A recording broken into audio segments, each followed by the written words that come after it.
franchise is only as strong as the people who support it. Tampa Bay is awesome. It's the Buccaneers and Los Angeles for the NFC title. You know, I'd rather be calling plays for my friend Roger Staubach today, but the Rams wouldn't invite me. So I decided to stop by and call a few plays for my friends on the NFL Today. By the way, Happy New Year, everyone. The Dallas Cowboys will be back.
The NFL Today, NFC Championship Edition, is sponsored by True Value Hardware Stores. True Value, more than just a name, it's our way of doing business.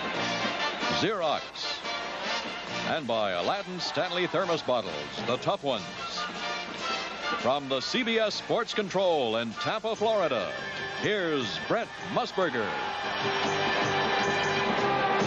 Welcome, everybody, to one of the most improbable sights in the rich history of championship events in this country. Only 4 years old, and the Tampa Bay Buccaneers are on the brink of going to the Super Bowl against the Pittsburgh Steelers. Jimmy and Irv and Jane, the only thing we needed was a coach for this show, and Jimmy, I think we went out and got a good one. Oh, you got the #1 coach of the 70s, the winningest coach of all. Tom Landry, awfully nice to have you with us. Thank you, Brett. It's really a pleasure to be here. I wish I was down there, but to be here is the next best thing. Tom, we watched Pittsburgh defeat Houston together, and the Steelers are really tough, aren't they, in the big games? Well, they're really an awesome team, Brent. They play so well in the playoffs that they just seem to be almost unbeatable, as they've proven here in the last couple of years. Final score of that game was 27-13, and of course now the Steelers head for Pasadena 2 weeks from today. They will play the winner of this game. But let's go back to last Sunday. How did the Buccaneers get here? Ricky Bell was a big factor against the Philadelphia Eagles. He was awesome.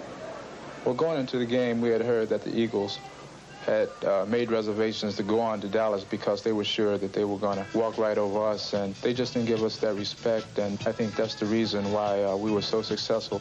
I think the point of the game where we took the momentum of the game from the Eagles is on the first drive. We took the ball and we drove it 80 yards in 18 plays, and with that drive, I think it took a lot out of the Eagles' defense. On the first touchdown that I had, it was a 38 outside play, and as I took the ball, I looked inside, and it was clogged up a little bit. As I went around the corner, Greg Roberts hit one defensive lineman and sprint off him. And then he turned it over to the Buck defense. I think they were running, I think it was a draw play that they were running, and Randy Crowder, a nose tackle, shot the gap quickly. Wilbur Montgomery tried to go on the inside, and Randy hit him first. When he came off of Randy, I was right there. Then the best defense. Brought my right arm around, and it happened to catch the ball at that same time, and Randy was right there to pick it up. Another Ricky Bell touchdown. And then in the fourth quarter, the combination of Doug Williams and Jimmy Childs produced the decisive points. The last touchdown was a rollout pass between Doug and myself, and I was flanked outside. And it was supposed to be a curl in on my part, but the defensive back jumped inside, so therefore we had to adjust the pattern, and it had to go outside, and Doug found me in open. Tampa Bay won it 24-17 to advance to today's NFC title game against the Los Angeles Rams, who finally overcame the Dallas playoff jinx. It all started Vince Ferragamo to Wendell Tyler. It was a 125 double post, and we tried to get myself one-on-one with a linebacker, and it happened. I just happened to beat D.D. Lewis on a down, out, and up, and with my speed, I was able to get by him and just catch the pass. Then, just before the half, Ferragamo struck again. Just a straight drop-back pass, and a roll to my left, and I wasn't aware of Randy White's presence, but I let the ball go. I thought Ron had an opportunity to catch the ball, and he came up with a circus catch. It was a phenomenal catch. As great as his second TD was, the third was even better. Ferragamo found Billy Waddy in the closing minutes for the game winner. They were in a deep zone coverage, and I had great protection. Billy came across the field on a deep scoring pattern, and the ball was deflected. He came up with the football, and he was off to the races. No one was about to catch him. And Los Angeles won it 21-19. Personally, it meant great satisfaction to beat Dallas. We owed them one from last year. They kind of rubbed it in on us, and they kept on, they called us chokers and all that stuff. And so I think it's about time we rubbed it back in their face. Tom, I guess one of the most surprising things about that game was the fact that you got beat by long plays. That's not typical of the Dallas defense, what we've come to expect. Well, we did give up some big plays this year, Brent, and we didn't expect to get beat by L.A. by that type of throws, but they made some big plays. There wasn't any question about it. The luck seemed to be with them in a couple of them, but they made the plays they had to make. All right. There was a controversy in the game here between Philadelphia and Tampa Bay. I thought it was an atrocious call at the time. Tom Landry, we've had a chance to see a new angle on the Giles touchdown. Did he have possession? Well, I don't think he had possession. As you watch this play, of course, Williams sits back and he throws an excellent pass. He got a good arc on the ball. It was in perfect position, and Giles had beat his defender. And as he came into the ball, it looked right here as though he had it. But as you see him here, the ball starts to get away from him. He's squeezing his right hand. It's slipping out on him. And then he reaches over with his left hand. Right now, he's got possession, but he doesn't have the 2 feet in. So from where I see it right now, I think the official was right. So Armin Terzian may have made an outstanding call, even though all of us second-guessed it. At the time, I was certain that was a touchdown. There was another controversy today, that one in the Pittsburgh-Houston game. Let's show you that. Houston driving for the tying touchdown. Coach Landry, what'd you think about this call and this play? It's right there. So it should have been a good call if he did have possession, but we didn't see the ball. Would you like to have instant replay used during big games? Well, Brent, this is a controversial thing. I've seen so many views of shots that I don't know that we could have it accurate. I would like to see it where we could use it on certain types of calls. All right. Thank you very much. And the NFL Today will continue on CBS in just a moment.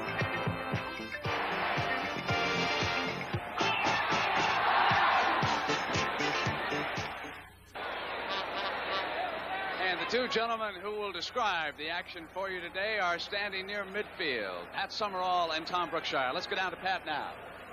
Brent, thank you, and it's absolutely incredible, the din, the noise, and the enthusiasm of the fans here in Tampa. Looks like it's on fire with all the people wearing orange, but I think about the Rams coming in here, and they're no longer the Hollywood-type Rams. These guys are street fighters. They lost their owner early in the year. They've had 13 or 14 injuries to starters. I think that they'll literally have to be carried out of here, and the Bucks can do that. The Bucks are darn physical. I think one of the most significant things we heard yesterday in talking to the two coaches was that John McKay said the key to our success is going to be whether we can get Ricky Bell to the outside or not.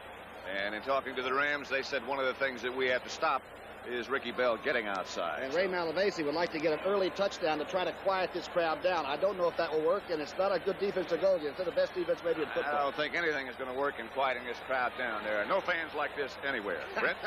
Thank you very much, Pat and Tommy. Jane, Tommy mentioned the Ram owner passing away, Carol Rosenblum. And, of course, his widow took over the ball club. She was shrouded in controversy after she fired the stepson, Steve Rosenblum. But now she seems to have exerted herself. And you spoke to Georgia this week in Los Angeles. Well, I did. As a matter of fact, a lot of people know about the turmoil that Los Angeles has been going through. But I thought it was time that we really got a chance to take a look at who Georgia Rosenblum really is. She's sometimes elusive and always controversial. She was brought up in show business, but now enjoys the distinction of being the only woman owner of an NFL franchise. She's Georgia Rosenblum, and her team, the Los Angeles Rams, is only a single step away from Pasadena's promised land, Super Bowl 14. Georgia, you've had a long career in show business. Do you feel that it's helped you at all in your position as an owner? Everyone needs someone to help them in show business. And no one person on a team ever does it alone. And I think that understanding makes me more optimistic and more understanding of everything that goes on in football. Georgia, what is the main contribution you've made to the Rams? the main contribution would be to have the finest people that I can find in the various jobs, in the staff, and the coaches, players, to be an active, aware owner without stifling anyone's ambitions in the organization. After all, there has to be someone, one person, holding the reins. And since the money stops with me, why, I have to be the one that ultimately makes the final decisions. But I always listen and learn from the people that are with me. You are one step from the Super Bowl. How does it feel? I'm so proud of them, I can't tell you. I know that every fan in Los Angeles is proud, too. And I'm sure they all feel satisfied. I think that they go through the same agonies that I do. I know they do. Georgia, if the Rams win the Super Bowl, or as you say, when the Rams win the Super Bowl, how are you going to celebrate? One of the celebrations will be that I'll be invited to the dressing room to receive the trophy, and that'll be quite an honor to receive the trophy and to be allowed into the dressing room. For the first time? Well, I made that rule myself, but I follow it. There is a strong link between the owners of these two teams. Hugh Culverhouse, the man who put the Tampa Bay Buccaneers together, was one of the late Carroll Rosenblum's attorneys. He's a tax specialist from Jacksonville, Florida. Here he is in the locker room after wrapping up the Central Division title. I am so really proud of our coaches who wanted to go with youth, and they knew what a beating it would be in the first few years. I want to thank each of the players for being men who stuck with the program. And I'd be very remiss if I didn't tell you that we understood the pouring out of all the hearts and souls that we went through the first 3 years. You deserve it. I'm proud for you, and the fans are proud of you. Thank you. Now, the city of Los Angeles is directly behind the Rams today, but they also are torn emotionally. You see, the coach of the Buccaneers, John McKay, enjoyed tremendous success at the University of Southern California. I'll be back to talk to Irv Cross about the contrast between McKay and Ray Malavasi of the Rams in just a moment.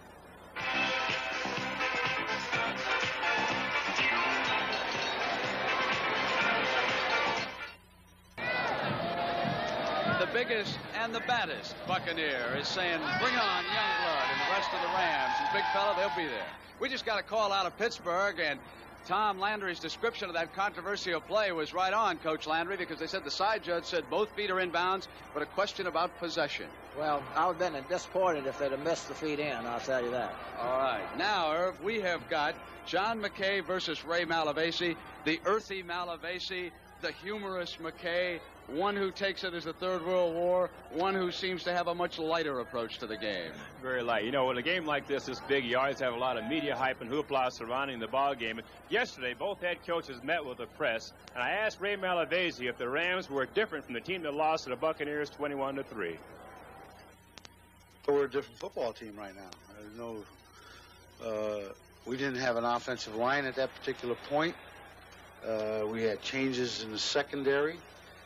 Rod Perry was hurting, who's one of the better defensive backs in the league. We're not the same team. Do you agree with that assessment? Well, I agree with any coach's assessment of his team, because he would know that a lot better than I would have any idea on that. Personnel-wise, looking at them, I think they're faster. With the putting Wendell Tyler as a starting running back, he has real good speed. I don't know whether the receivers are faster, but Smith and Waddy are very impressive with their speed. They're a different ball club right now. They've won. They've been playing great defense. Their offense has been moving the ball. They've been running the football. I think it's a different team, just like we are. We're not the same ball club that we were when we played them. There is no reason for us to go out and lose. We have no excuse if we lose. The other team beat us, and we don't think the other team's going to beat us. But we've been wrong before. I used to say that I used to be so confident, and then the ball would be kicked off, and I'd say, I'll be damned, I'm wrong again. The key, I think, to their whole defense is the fact that they have gotten a pass rush with 3 people, and that's very difficult to do. And once you do that and you defend with 8, it's tough to throw. They've got a lot of Pro Bowl players. We finally got one. I think we have athletic talent equal pretty much to theirs. But our talent happens to be quite a bit younger in playing experience. I don't fear anybody. I don't care who they are. Pittsburgh, Dallas, Tampa, and I don't think our football team does either. Okay? As a matter of fact, I know they don't.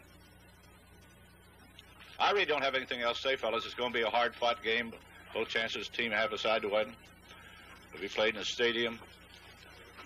We don't fear the Rams. The Rams don't fear us. We respect everybody. What else do you need? What? No, we fear nothing. We're too dumb to fear anything. Herb, I think the Rams got a touchdown in that first game rather than a field goal. Yeah, it was 21-6. It was the key about getting outside. Jack Youngblood, playing in the defensive end, has to play a key role for that Ram defense to contain Ricky Bell. Tom, do the coaches match up in a championship game? Do you take on the other coach as much as the team? Well, I think your game plan and everything does take on the other coach because it comes from the head coach, basically, the plan itself. And so how they plan, how they prepare determines a lot the outcome of the game, but the players still have to play the game. All right. Somebody who is here with us, of course, today, Jack Whitaker, who has an overview of what's been going on in Tampa. Jack?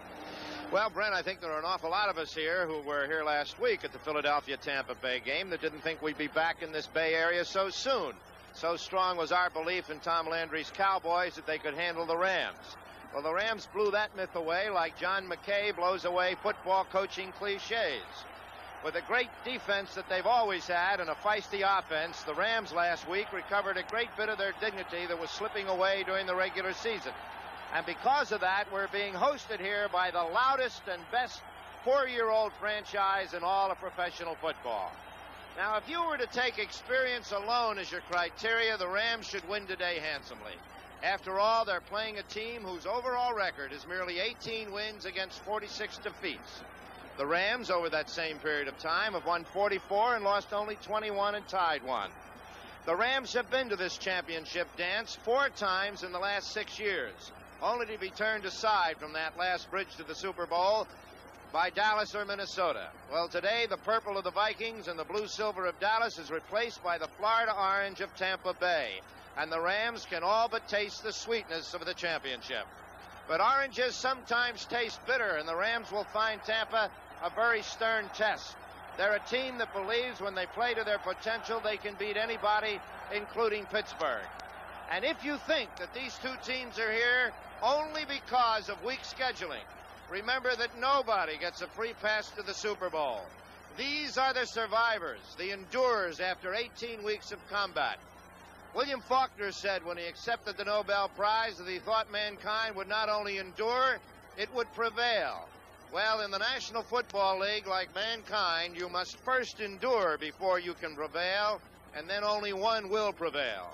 We're down to 3 endurers now. In about 3 hours, we'll have 2 of them. And those 2 who fight it out to see who will prevail will have earned all the madness and glory we call the Super Bowl.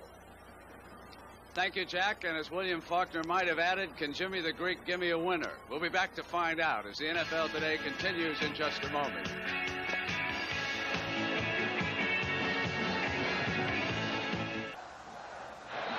The kickoff draws near. Tampa Bay and Los Angeles. And Jimmy, how would you analyze these two teams? It wasn't easy to bring it up. It wasn't easy, believe me. Waddy Smith and Tyler could actually give the Rams a little bit of the speed. But then Williams has played more games than Ferragamo. The defensive secondary and the defensive front are definitely even. I gone all season with you. You never check discipline. Well, boy, you got the most undisciplined players in this league. No question about it. But let me tell you one thing. Here is where the great difference is going to be. And I think that France will definitely neutralize Leroy Selman. You think Doug can handle Leroy? Leroy made 12 tackles. That's where the offensive line will give Tyler a break to break one for 30 or 40 yards, which will definitely be the difference between the Rams and Tampa Bay today. The kicking game, everything is very close. In fact, I wouldn't be a bit surprised if it finished in a tie game. What's the intangible there for the Bucs? The Rams have been on the road 3 weeks. Tampa's been home 4. I'll give you another intangible. He's sitting right over here on my right. They don't have to work against Tom Landry this afternoon and the Dallas Cowboys.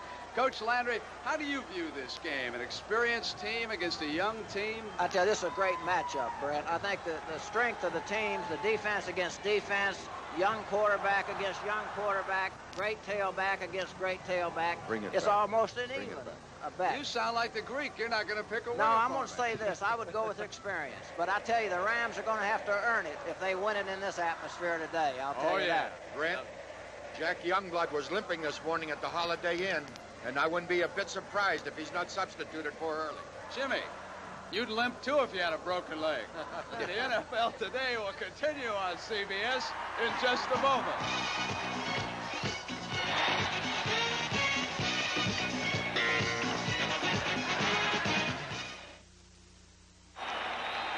The Buccaneers about to be introduced, and the stage is set, and let me introduce you to their secret weapon. You didn't tell me that you've been down here cooking meals for Leroy Selman, Ricky Bell, and Doug Williams. You got me all... I didn't tell you because I thought you were going to say it on the show. But L.A. is home, Brent. I don't know. I love L.A. in my heart. And Tampa Bay I believe in, so I don't know today. All right.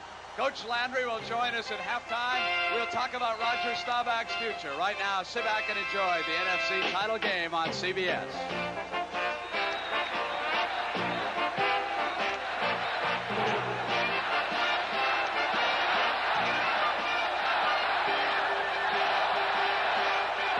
Stay tuned as the NFL Today continues after this word from your local station.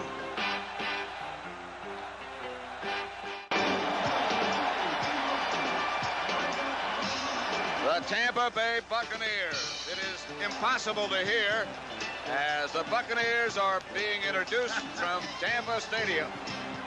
Incredible.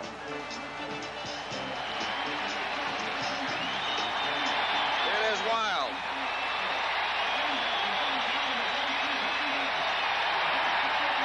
The last man you heard was Ricky Bell and the rest of the Buccaneers, coached by John McKay. And welcome to the championship of the NFC. I'm Pat Summerall with Tom Brookshire, and I've never heard a den like this. Well, you're from Florida, but this whole area has been turned on by a football team, and it's really a great thing. I've never seen people collectively in a town want something to happen like today. It has done an amazing job of unifying not only this area, but this whole part of Florida. And I think Ferragamo, the Rams quarterback, I think he'll try to throw deep against Tampa Bay. That's a very good defensive team, the best in pro football in some cases.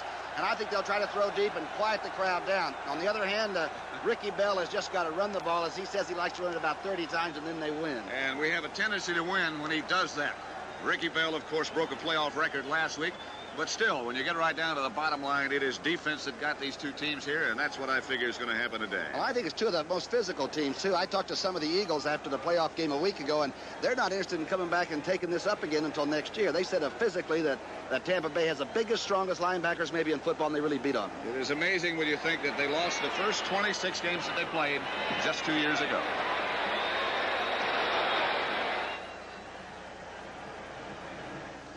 And now, ladies and gentlemen, to honor America, please rise and join us in the singing of our national anthem.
Malavasi, who has been under fire but has survived and seems to be very well and healthy. Thank you. And I think the Rams sort of like playing on the road right now until they get in their new home in Anaheim.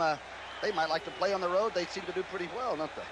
We're going to be able to listen to the toss of the coin in that ceremony at the middle of the field. The Tampa Bay captains, number 33, Mark Cotney, number 54, Richard Wood, and number 50, the offensive captain, Steve Wilson. The Rams, Larry Brooks, number 90, 85, Jack Youngblood. Walking pretty well, too. Yes, he is. And looking serious about things. Rich Saul and Jim Jodat are the other two captains. Let's listen. Referee is Pat Haggerty. Who will call the coin? Me. Call it in the air, please. Heads. Heads he calls. Heads it is. We will receive. We receive. Let's go with you. Okay, would you turn your backs to the goal, please? Los Angeles won the toss, and we'll receive. Good luck, gentlemen. And, of course, last week it was that opening drive touchdown against the Eagles that sort of set the whole tempo. At least the Rams won't have to face that. The Rams will get a chance to do it themselves this time. And have you ever been anywhere where the enthusiasm of the fans is any bigger or greater than it is here? Here are the officials, Pat Haggerty, Frank Sinkovitz, Eddie Marion, Dave Hawk, Pat Knight, Vince Jacob, and Dick Dolak. Two former players in that group right there, two former pro players. Pat Knight, of course. And Sinkovitz, big tackle. Don't you like one-game seasons, though, like this, when it really means something? Oh, you talk about sudden death, that's where we are. And look at that. Those people have been frustrated for a long time. The last championship for Los Angeles, 1951. Van Brocklin and Waterfield in that group, huh? And Elroy Hirsch and Tom Fears. And, of course, no championships here for the Tampa Bay Buccaneers. But as they line up with Neil O'Donoghue, the 6'6" place kicker. From Ireland, Dublin, huh? Was a curling participant at one time. But right now, he knows it's football. A good kick. It'll be Eddie Hill. It starts at his 9. And Hill to the 34, 35 perhaps, where the Rams will take over in good shape. Rick Burns made the tackle. 28-yard return. Here's that offensive line. Watch Doug France against Leroy Selman. Kent Hill, the big Georgia Tech rookie. Rich Saul, one of the best centers in football. Dennis Harrah, who played half a season with a broken leg and didn't know it. And Jackie Slater at right tackle. The receivers, Kerry Nelson, the tight end. Preston Denard, number 88, and Billy Waddy, who had the big catch against Dallas last week.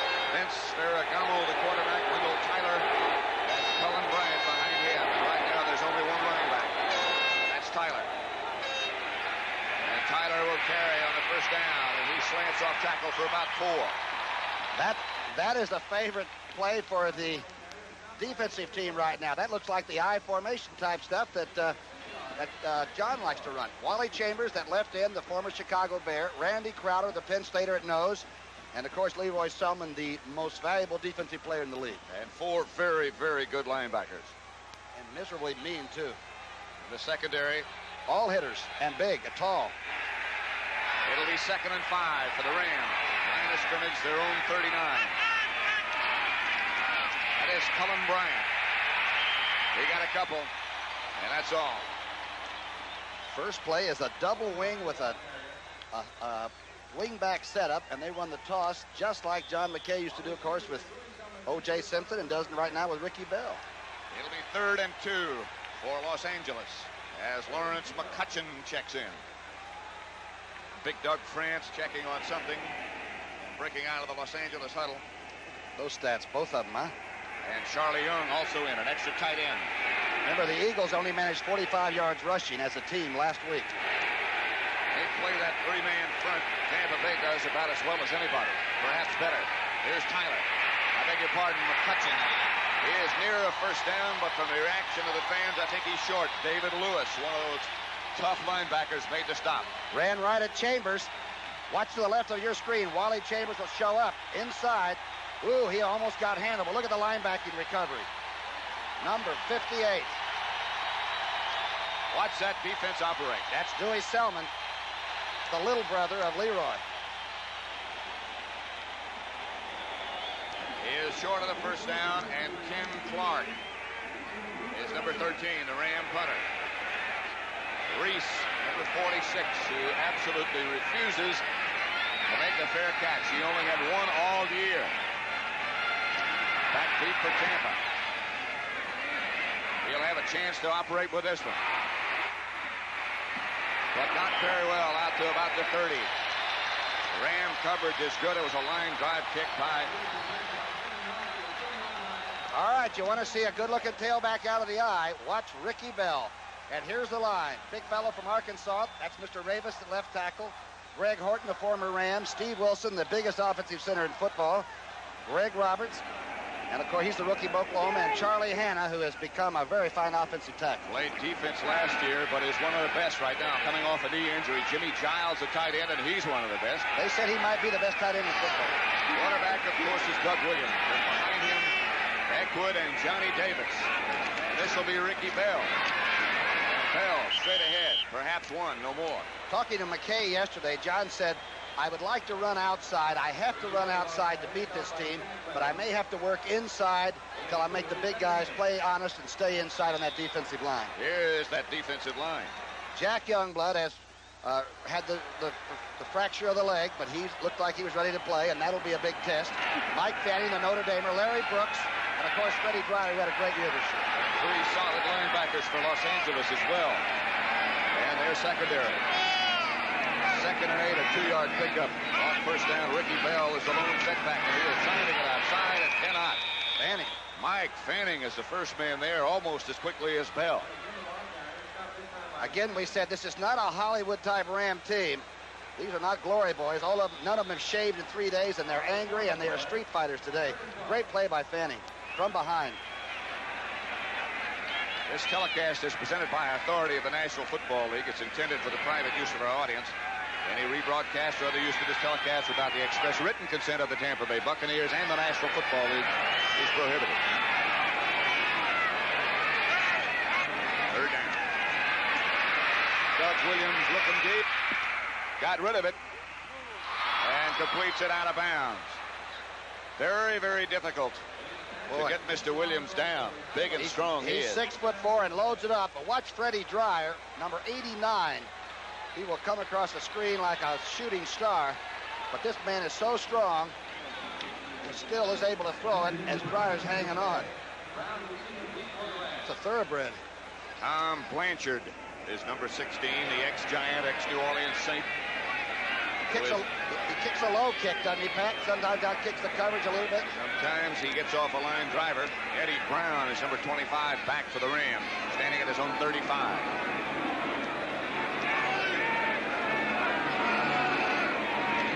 Defense. That's the way they get it done. There's one of those liners. And Eddie Brown will watch it go out of bounds at about the 37-yard line, where the Rams will take over with their second offensive effort. 35-yard kick by Blanchard, and there is number 16 coming off. 11:03 left to play in the first quarter of this championship game. 0-0.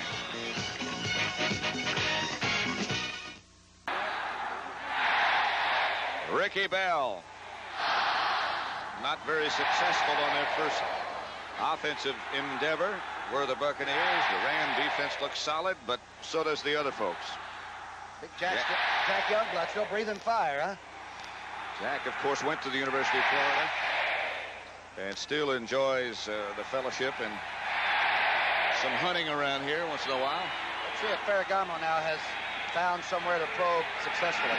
The three-man front for Tampa Bay. Selman over on the right, Chambers on the left, and here's McCutcheon looking for room. Richard Wood, the linebacker, again.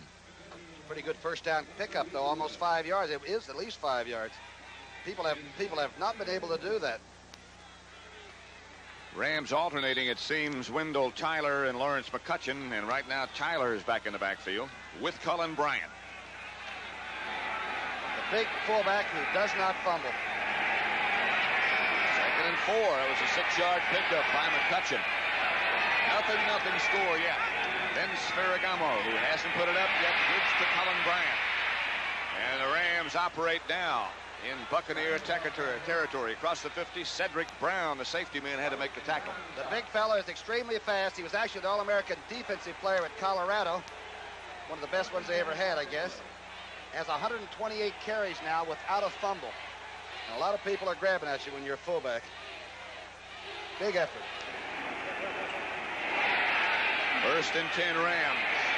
On a quick count, Ferragamo gets back to Tyler, and Tyler with a great quickness gets outside and gets out of bounds in front of the Ram bench.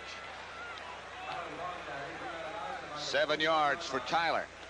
That's what you got to do against this defense.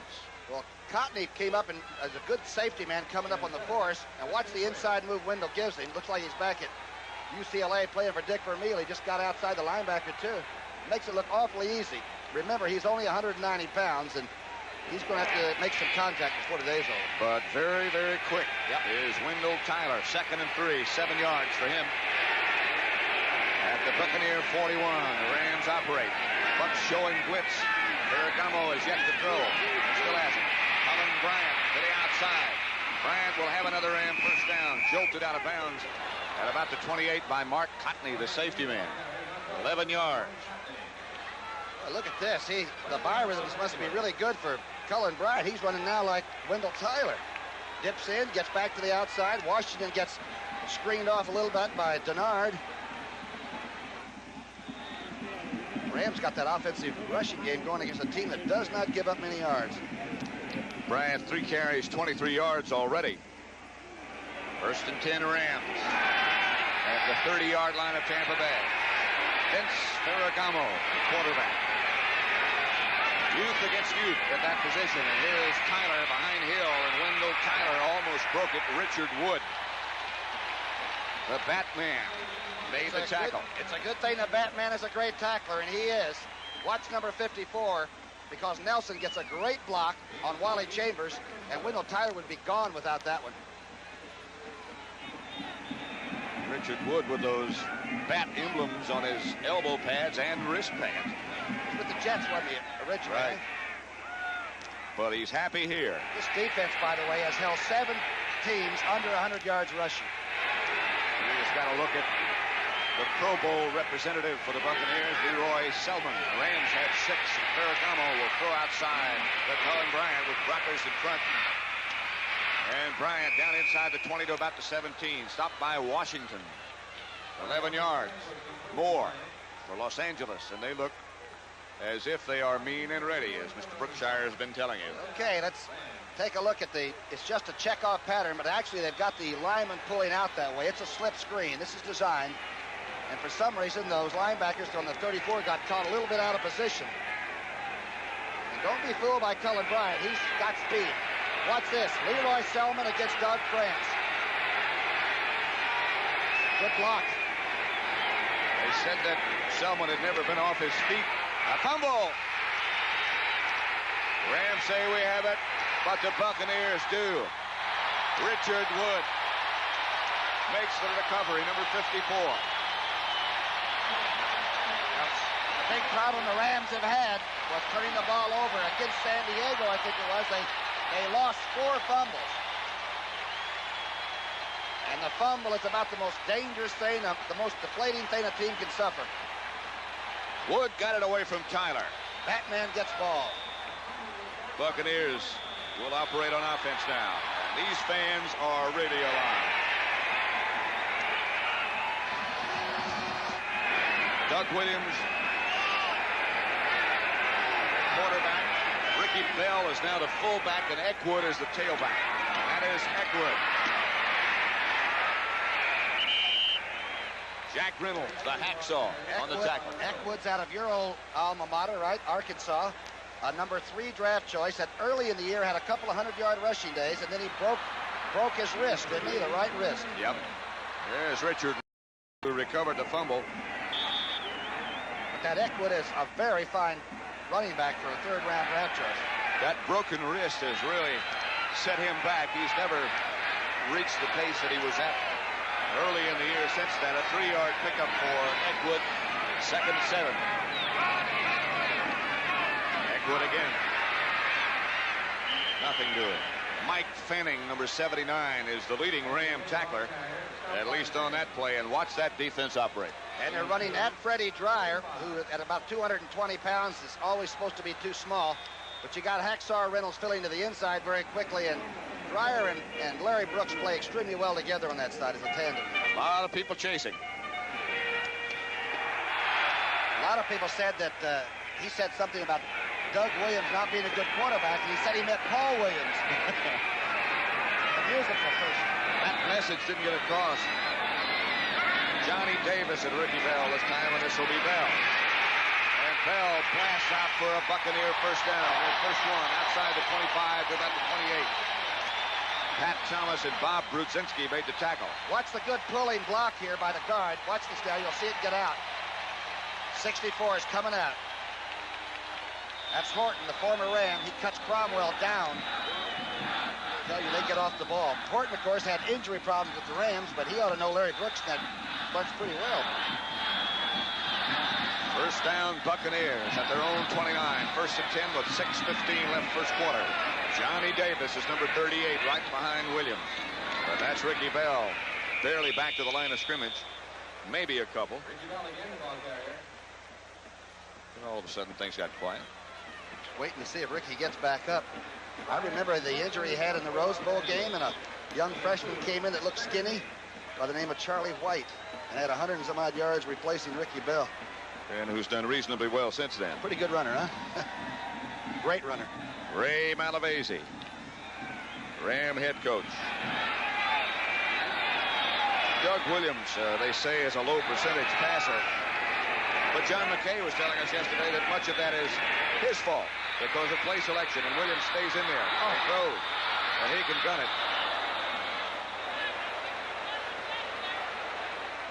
Intended for Larry Mucker, number 87, but well overthrown. But Williams showed you the strength in that shotgun arm he's got. That was about 65 yards, and it was clean.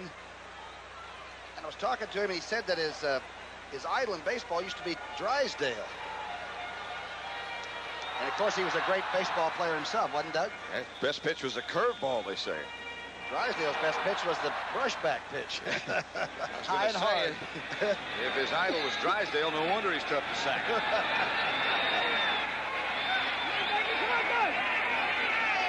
At the 30. 31 make it 3rd and 8. Eckwood and Bell are the two running backs, and Williams goes straight. Williams has a man open and just barely misses. Number 85, Morris Owens, the intended receiver, but the Buccaneers will have to punt. They both look a little bit tight. Of course, Dallas was looking at 7 defensive backs, and the Rams, the one thing they do have a lot of are different backfield situations because they had so many injuries early. Looks like Doug Williams is limping some, huh? Yeah, I've seen him limp before.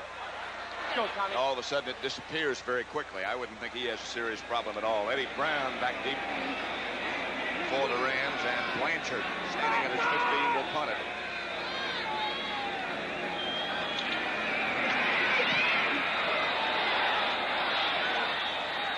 Fast Eddie Brown has it bounce and has the orange jerseys of the Buccaneers led by the man who snapped the ball, Knopfziger, swarm on him before he has a chance to do anything. It's one thing about both of these teams, Pats, their special teams are really not that strong on either team. But so far, they look like they got it worked out. 0-0, first quarter. Goodyear Blimp Enterprise, based. Glad you identified it. It's on our side, I know that. Pompano Beach, Florida, piloted by Captain Ron Bell, who's from Miami Lakes. What a sight up there on a breezy, beautiful day here in the Tampa Bay area, huh? Our cameraman up there looking down and showing you that picture, and what a sight it is Herman Lang. The video technician is Red Parrish. This time we're going to watch Leroy Selman work against Doug France. France has a great style because he's big enough to stand straight up and take Leroy on. He's been successful so far on first down. It'll be Wendell. He got perhaps 2, but no more than that. Wendell Tyler does not want to run in there. That's where the big fellas live. He would like to do this just long enough and then be able to get back outside. At 190 pounds, you can't take too many cutting back inside. Here's what Doug had to say about Leroy. He's asking him about playing against a great player like this. Well, that's the only way you get recognition is when you can do a good job against the best. And Leroy Selman's probably the best after Deacon Jones ever to play the game. And I'm probably going to play my best game ever. Very confident approach. A very nice compliment for Deacon Jones. Kent Hill out in front of Wendell Tyler, who is very, very quick. Dewey Selman, Leroy's brother. Well, the only thing about what Doug France said is true. He blocked very well against Leroy in the first game, but Leroy made 12 tackles. This play here, Leroy Selman went all the way across the field at 255 pounds and cut off the running back on the far side of the field. It's an incredible athlete that you're watching, number 63. Let's see if we got it. Now watch 63 and just pick it up. You want to see somebody that can run through the backyard, so watch this one. And Wendell Tyler is a 4-5 guy. Richard Wood is number 54, of course, but Selman all the way on the other side of the field. So it'll still be 1st and 10 at the 42. Ferragamo deep. Just barely underthrown, intended for Billy Waddy. See what kind of job Rich Saul did. He's got a tough challenge today with that man right on his nose, too. Rich is only weighing about 246 pounds, but he's always been one of the great centers. He's working with Crowder, the former Penn Stater, who is a very good nose man. Pretty much of a standoff there, and Selman did put some heat on Ferragamo. Rich Saul in his 10th year.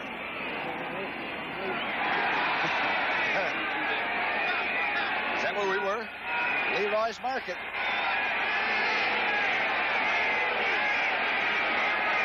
It'll be 2nd and 10 at the 42.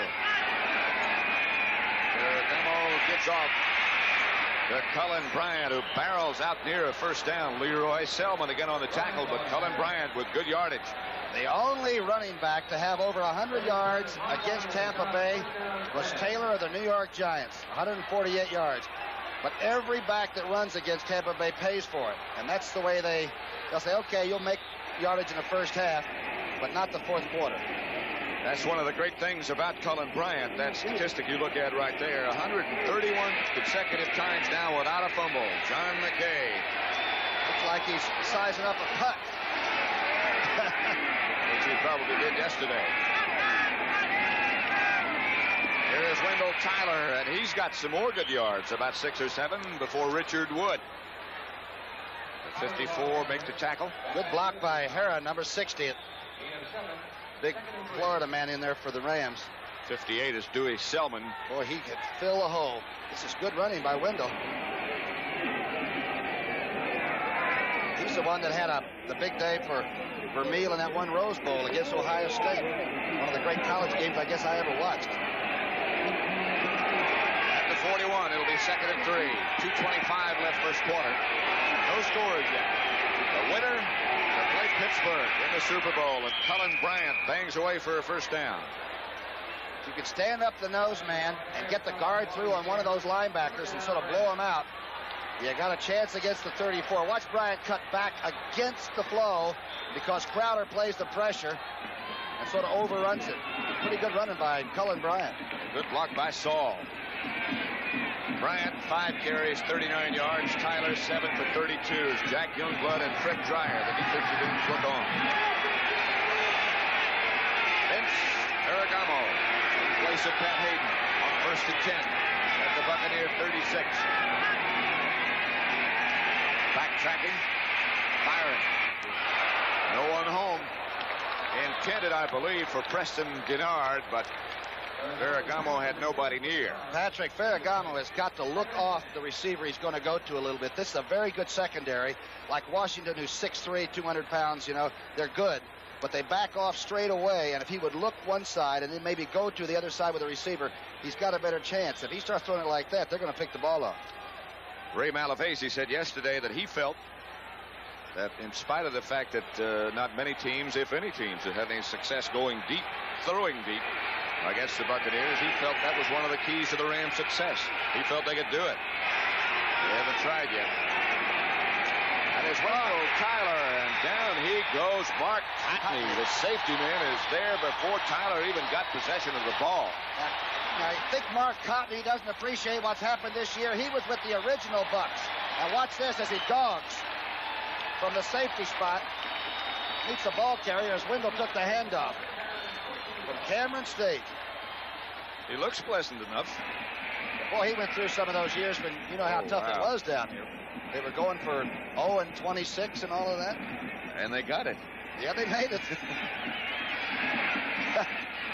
So it'll be 3rd down, 14 at the 40. No score. 1:18 now, make it 1:15 left first quarter as Ferragamo has a lot of time. For Denard, and he's got it inside the 5 to the 4. Mike Washington was the nearest Buccaneer. But the Rams will have it 1st and goal. 36 yards on that pass completion. And no pressure. Excellent blocking as they pick up the 3 with no blitz. Now watch Ferragamo. He doesn't throw it early, but he waits for Denard to make the out move. This young man from New Mexico is some kind of a prospect. Great potential. Here's Ferragamo in action again. And remember, the Rams lost Jesse and Miller, their best receivers, in 3 seasons. This has been a come-from-behind team all year. 1st and goal from the 4, and we should acknowledge the Rams' offensive line because Ferragamo had all the time in the world. Charlie Young and Terry Nelson, double tight ends in for Los Angeles.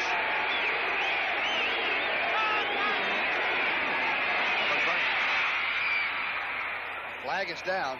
But a touchdown by Bryant, but keep in mind, penalty marker down. The referee, Pat Haggerty, conferring with the rest of his staff at the moment.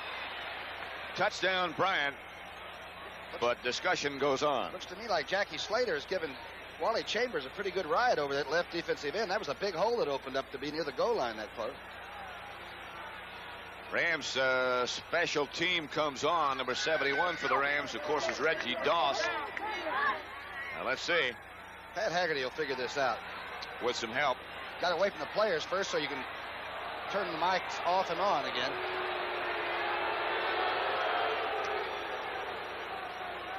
It's Pat Haggerty, of course, in the different color hat on the right. There he is. Eddie Marion helped him make that decision. Very popular one. Against Los Angeles. They were moving. I wonder if it was Ferragamo that might have moved his leg. Once in a while, the young quarterback does move his left leg a little bit, and I've wondered if he was going to be called on it. Here's Haggerty. Illegal formation. Offense. Illegal formation. Illegal formation. So the touchdown by Cullen Bryant has been nullified, and Ray Malavasi is trying to get somebody's attention. And if he keeps operating like that, he might. Oh. He just threw down his ready list and had to pick it back up. 1st and goal for the 9 as they try to, from the 9 as they try to calm him down. It's Ferragamo. Wendell Tyler. Still on his feet and still down to about the 1. Cedric Brown finally made the tackle, but a good run by Wendell Tyler. David Lewis finally put him all the way down. Well, he ran right over Lewis sort of to make the thing. I don't know how Wendell cuts back here. Selman gets a shot at his head. Finally, the off linebacker comes through to make the tackle. That's some run by Wendell Tyler. And he's not that big, as you pointed out. He's got the best average, though, per rush in the league this year, 5.1. Selman almost took his head off. Tell you what, that may not go down as any record breaker, but that's a heck of a run. 2nd and 1. 2nd and goal at the 1. Rams at the door. Ferragamo throws and overthrows. Intended for Preston Denard. Ferragamo backpedaling, missed him. Thought he had some pressure, too. A rush by Wally Chambers, I believe, made him throw that ball perhaps higher than he wanted to. He's young, out of Nebraska. At one time, Vince went to California, and a quarterback named Barkowski was already there, and Roth. So Ferragamo packed up and ended up in Lincoln, Nebraska somehow. Figuring he would not play too much in California behind those two. That's right. But Nebraska is not a bad place to play. Their fans are just about as enthusiastic as these here. There's Wendell Tyler hit down right at the line of scrimmage and knocked backwards. Too many to name, too many people to name, but they're all together, shoulder to shoulder. Some effort against this Ram offensive line. Watch Chambers, number 60, seal it off. and get back into the flow. That's a great defensive play on the goal line. Selman and Chambers and everybody. Lewis. And that illegal formation is going to be quite a burr under the saddle by the time halftime rolls around. That's the end of the first quarter. The Rams, it seemed, as you look at number 3, Corral, were going to settle for the 3. But they'll swap into the field now, and the fans at Tampa Bay are delighted with this goal line stand and their defense's ability to make the Rams settle for 3. This is a booming, blossoming, very happy area. Happy about the weather, which is delightful today, and happy about their Buccaneer team. What about that illegal formation? Well, they said that they had 2 tight ends in there, which, of course, is Nelson and Charlie Young. And Doug France was supposed to be an eligible receiver. But if that's the case, then the tight end has to back off and become sort of a wing back. And the tight end did not make that move. With Nolan Cromwell holding, Frank Corral will try to kick. He's 6 of 6 up to 39 yards. Look out for Cromwell. He can do some other things with it. All he does is put it down, and the Rams break on top 3-0, as indicated to you by the referee Pat Haggerty. And Corral puts Los Angeles on top. The Rams in quest of their first championship since 1951.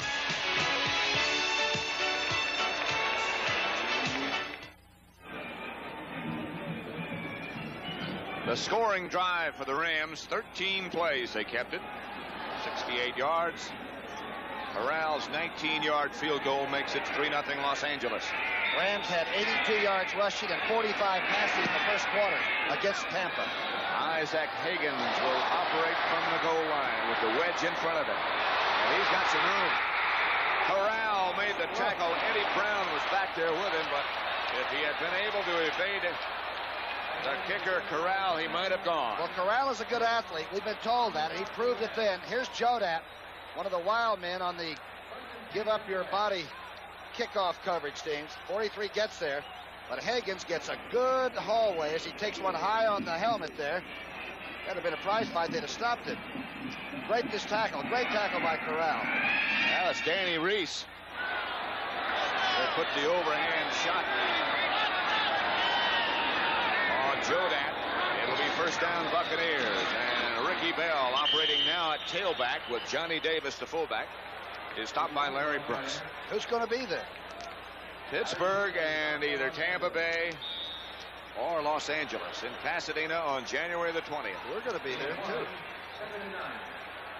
There's no spectacle quite like that, and you'll see it on CBS. The Rose Bowl, they can load that baby up with over 100,000 kids. 105 plus.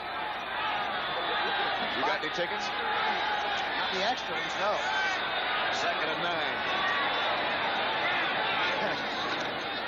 Doug Williams with good protection, looking and throwing high and out of bounds.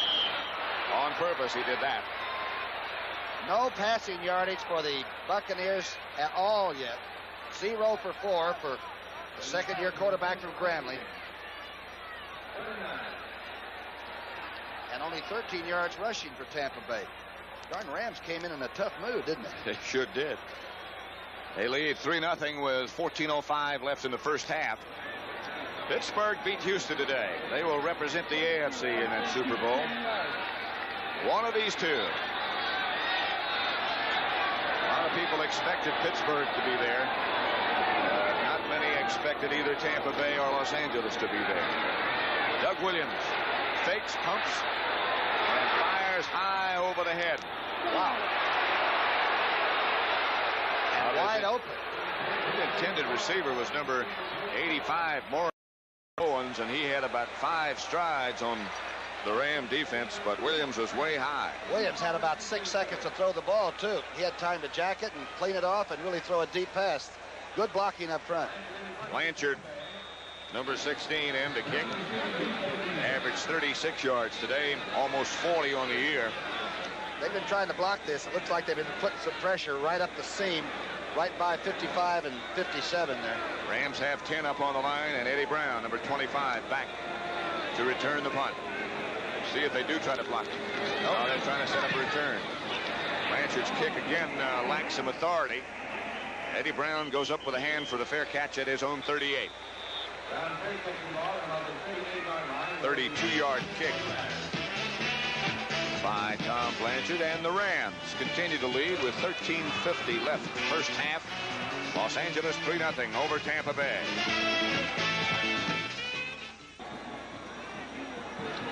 Pat Summerall with Tom Brookshire at Tampa Stadium, the home of the Tampa Bay Buccaneers, which is absolutely cram-packed. Not much to cheer about for the fans, though, as yet, as Wendell Tyler and Cullen Bryant line up behind Ferragamo. This will be Cullen Bryant with Kent Hill out in front of him. And a play which is a little slow developing is diagnosed and stopped by Jarris White. Well, that's as great a defensive play as you'll ever see a safety man make. Jarris White is one of the great tacklers, by the way, that John McKay was talking about. And he comes up and makes one of the great plays, getting away from Slater. Watch the big tackle pulling on him now.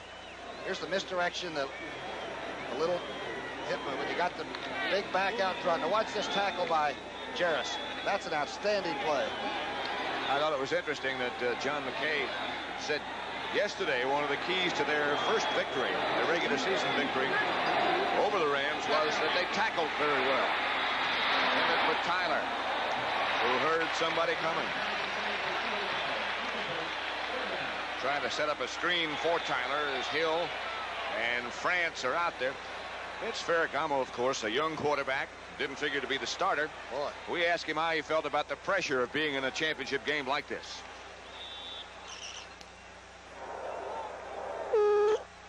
Got one of the best offensive lines in football. They're going to give me ample protection today, and I don't foresee any problems as far as throwing the football. We will come off and we'll block well and we'll run the ball, so we won't have any problems either way. Seems very confident, doesn't he? And he drops. Ferragamo pumps and fires deep. Ron Smith, the intended receiver. There was some contact, and everybody is saying, pointing fingers at each other and at the official, but there are no flags. Cotney looked like Cotney was the one that went by Jarris White. And, of course, the receiver ran together, but I think Cotney's the one that sort of undid his belt buckle or what have you. Watch the move. It's a deep pattern now, turning out, going up.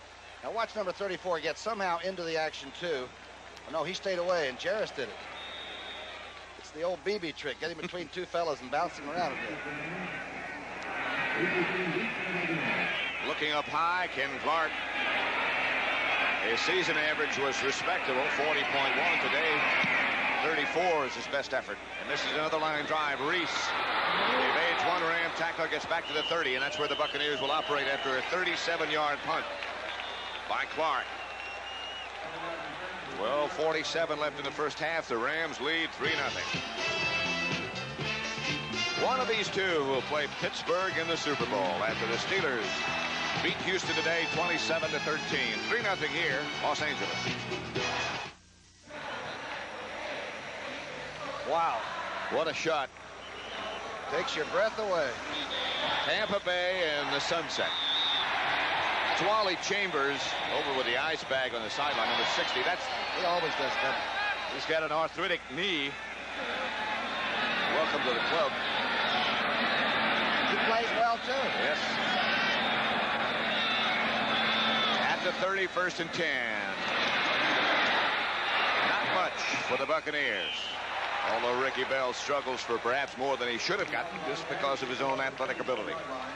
Ricky went down from 220 pounds when he was a power runner to 210 pounds. And, of course, he was over 1,200 yards rushing and one of the top 3 or 4 running backs perhaps in football. But the darn Ram defense, remember, all of their secondary men and their linebackers, they have really been in a lot of big games, and they know each other, and they know how to play all the different fronts. And Jack Youngblood was number 85, playing with a hairline fracture in his leg. And he is sort of the emotional leader of the Ram defense and the entire Ram team. Fanning chases Williams, who throws a grounder. Williams now against San Francisco threw 5 INTs, and some of them were thrown to people that don't usually intercept the ball. He can have bad moments as well as the good ones like he had last week. He was just fantastic against the Eagles. Many of the Rams have been sick throughout the week with flu and what have you. Mike Fanning, who was just chasing Doug Williams, didn't even show up for practice yesterday. Of course, Youngblood didn't work out all week. Got down to where Fred Dreyer was just about the only healthy defensive lineman they had in practice. And Freddie always works hard. They're down 6 at the 34. Williams looking to the outside. He has yet to complete a pass, and he still hasn't. 0 for 7 as Isaac Higgins did the juggling act, followed by Rod Perry. That time the Rams came with the safety blitz, Elmendorf, number 42, but he showed it too early. He sneaked up and did it a lot earlier than he should have. On the left side of your screen, 42, you can see him just coming in. We talked to Elmendorf earlier. We may have a little repeat of that. He said they wanted to disguise their coverages a lot so that young Williams would have trouble with it. So number 16, Tom Blanchard, is back into the picture again. And Eddie Brown back for the Rams, who have not clearly dominated, but certainly had control of the first half. Blanchard again, and Eddie Brown looks at it, fields it. Out of bounds at the 32. Oh. There's some minor disagreements going on. Buccaneer fans with all kind of magic tricks. I'm telling you, Eddie Hill got hit twice. 2 of the hardest shots I've seen all year. And all he was doing was looking. Seems to be okay, but he hadn't forgotten, I don't think.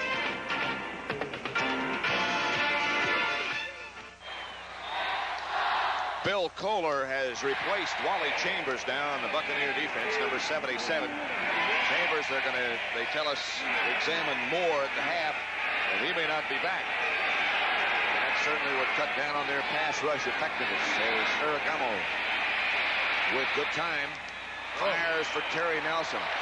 But the Buccaneers swarm. David Lewis, that 240-pound USC linebacker in the case, really cut the receiver in half. 240-pound linebackers that can run the 4.6, gosh, should be outlawed. They were when I played.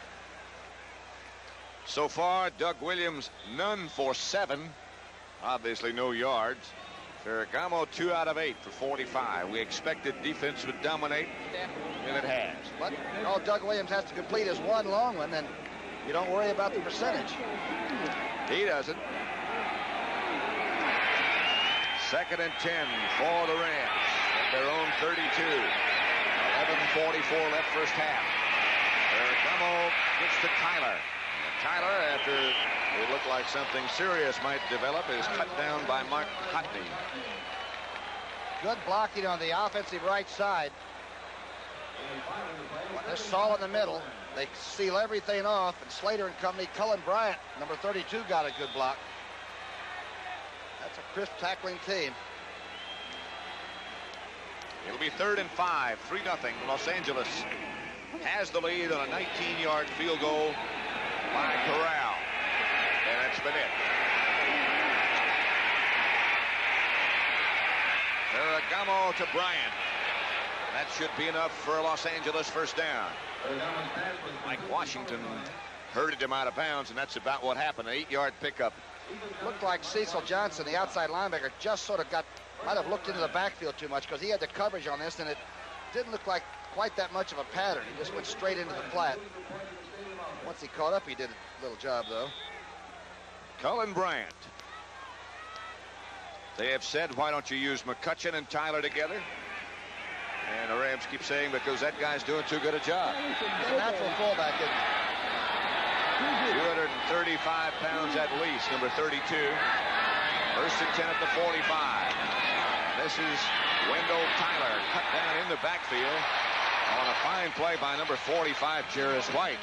Can't do it much better, can you? You really can, and as soon as that block down occurs, the safety man comes up with a quick force. You can ask any of the teams that aren't in the finals, aren't in the playoffs, and if you don't come across and make these kind of plays, you can't stop the end sweep anymore. 72,000 plus at this stadium, which originally was put together for a very low budget figure, but has been enlarged to where it's the 4th largest now in the NFC. How much money? 4.6 was the original stadium. I knew you'd know exactly how much. That's million. Ferragamo is swarmed on by safety man Mark Cotney first. And the fans here come alive.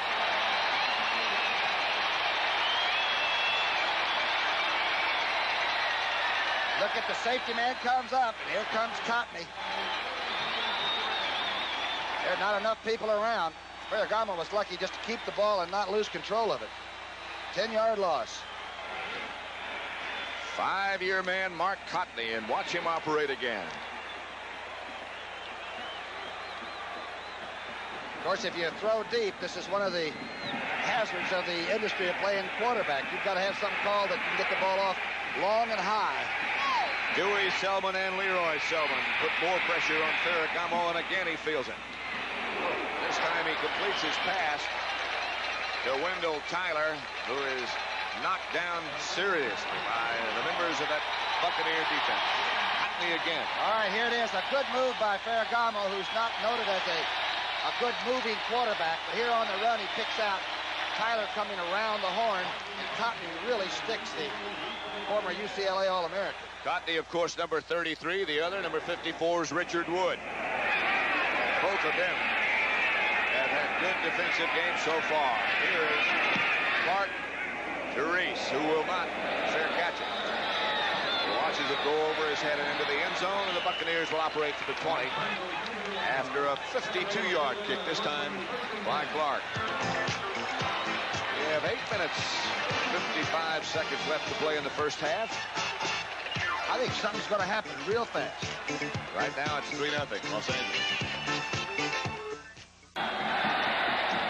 Pittsburgh Steelers beat Houston 27-13 in Pittsburgh today. That is a live shot from Pittsburgh, and we'll be able to talk with one of the Steeler players. Some football team, Patrick, that Noel has there. They say awesome, and I've been trying to think of other words, but I think that one fits pretty well. Perfect. First and 10. The ball at the 20-yard line. The Buccaneers with Doug Williams, who has yet to complete a pass. Operating on offense. He puts Giles in motion. He pitches back to Ricky Bell. And Bell gets a first down for the Buccaneers, or very close to it. He said they had to get outside, and they did finally. Greg Roberts, the big rookie from Oklahoma, the Outland Trophy. But watch to the left of your screen. He cuts down Jack Youngblood and allows the play to start out. He hit Jack, looked like on that bad leg. I mean to tell you, this was a good offensive play. And don't let Bell get started with those, because Philadelphia did, and he almost ran to the bay. Big tight end Jimmy Giles also with a good block. Ricky Bell, who said, when I carry the ball a lot, we tend to win. That's a pretty good statistic. Second down, about a foot, and that's about all they got. Bell again. The first down for Tampa. Now you're going to get a roar out of the eye. And that's a good defensive play on that side. Mike Fenning's the one that sort of went under the whole thing. Doug Williams. The Rams lost Cody Jones early. They lost, Perry and Thomas were both hurt at different times. The cornerbacks. Looked like Mike Fannin is getting a breather, huh? He was under that pile on that last play. And Reggie Doss, number 71, backs up everybody. Johnny Davis was the ball carrier, hit before he could get back to the line of scrimmage, first by Larry Brooks. Oh, what a great play by Larry Brooks. And through television now, we can show defensive linemen and all, you know, and to see the subtle things that these very strong people put on the other blocker and all, it's really incredible. Waiting for the play to come in. There's number 90. Goes to the Pro Bowl almost by habit, doesn't he? Deservedly so. It's 2nd and 11. Clock running at 6:45 left first half. Line of scrimmage, the 30. Doug Williams with good protection, fires, deflected, incomplete. like we had either a nickel defense or 6 defensive backs that time by the Rams, and Doug Williams just straightened up and didn't get a read at all and threw it right through a defensive back's hands. All the plays come into him from the sideline through John McKay, the head coach, and Bill Nelson, who runs the quarterback show for the Buccaneers. 1 out of 5 on 3rd down conversions for the Buccaneers, and Williams has yet to complete a pass. So didn't McKay say that that was one of the big improvements in the team was the play calling this year? 10-6, 11-6, as opposed to 0-26. A lot of areas to improve. Here's Williams again. And he has his first pass completion as the ball goes to Ricky Bell. He got very little. Hit by Pat Thomas. First call he's had. But that young man is a fine athlete. What a tackle over there by Youngblood and Thomas together. Ricky Bell didn't make an inch after he turned and made contact with the defense. Maybe we're going to see it here. Well, we won't have time. Blanchard back in the game, and Eddie Brown goes back deep for the Rams. Clock still running, just over 6 minutes, and by the time he gets it airborne, it'll be less than 6 minutes in the first half with the Rams leading 3-0. Fifth punt. Tampa. A lot of people thought this would be low scoring. That ball is almost blocked, and Eddie Brown back now at his own 28 starts to operate. And Eddie Brown gets out to about the 34. 41-yard kick. Danny Reese, who really operates in a fine fashion on those special teams, knocked him out of bounds. So the Rams will take over with 5 minutes, 45 seconds left to play in the first half. And they lead 3-0 on a field goal by Corral, 19 yards. The Los Angeles Rams and the Tampa Bay Buccaneers in the championship of the National Football Conference. Pat Summerall with Tom Brookshire in Tampa at Tampa Stadium. Tampa Bay Buccaneers shocked everybody by getting here. Ferragamo. That is Charlie Young as tight end. That had to be an automatic, wouldn't you guess? It looked like an audible on the line of scrimmage. The 5th completion for Ferragamo. And a great call against the 34. Let's see who's slow getting up there. Is that Randy Crowder? Yes, 22-yard pickup. Nicely delivered, and Charlie Young went out to California and could not start because Nelson flat beat him out. Good catch, huh? Going to see a lot more of that double tight end offense as you watch these 3-man fronts on defense. That's the way to neutralize them.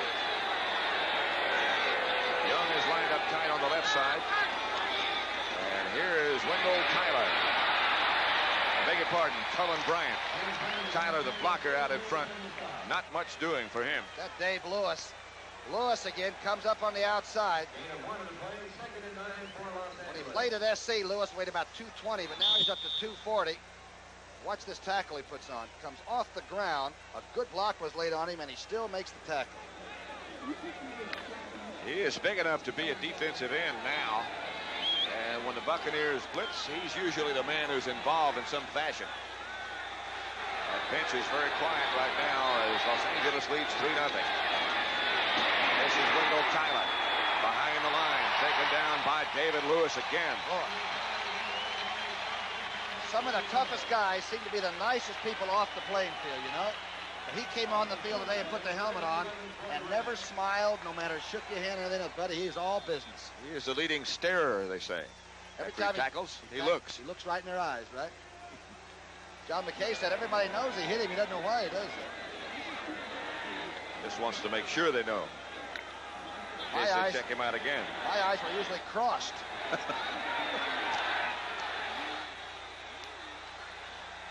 Third down conversion situation for the Rams. Not too good. The Buccaneers faking a blitz, and it's not a fake. But Ferragamo picks it up as Preston Denard makes the first down catch. Stopped by Mike Washington. 11 yards. Don't come tiptoeing up and show the blitz too early. It looks to me like the Rams anticipated and did a great job of it. It is right on. Ferragamo has a lot of moxie, and he picked up the blitz. The blitz doesn't seem to bother him very much. Puts it away. Of course, you have solo coverage in the blitz situation. That really is the key. You don't show it too early. And if you do, You wind up in a man-to-man coverage, and they know it. And they can cut you apart. Ferragamo, inside handoff to Cullen Bryant, down to about the 27. This time the Bucs decided to blitz or dog the right inside linebacker, and the Rams decided that they'll go ahead and trap that same position. Good defensive play that time by Dewey Selman. And Cecil Johnson. They converged. Cullen Bryant, big broad back, is a very reliable ball carrier.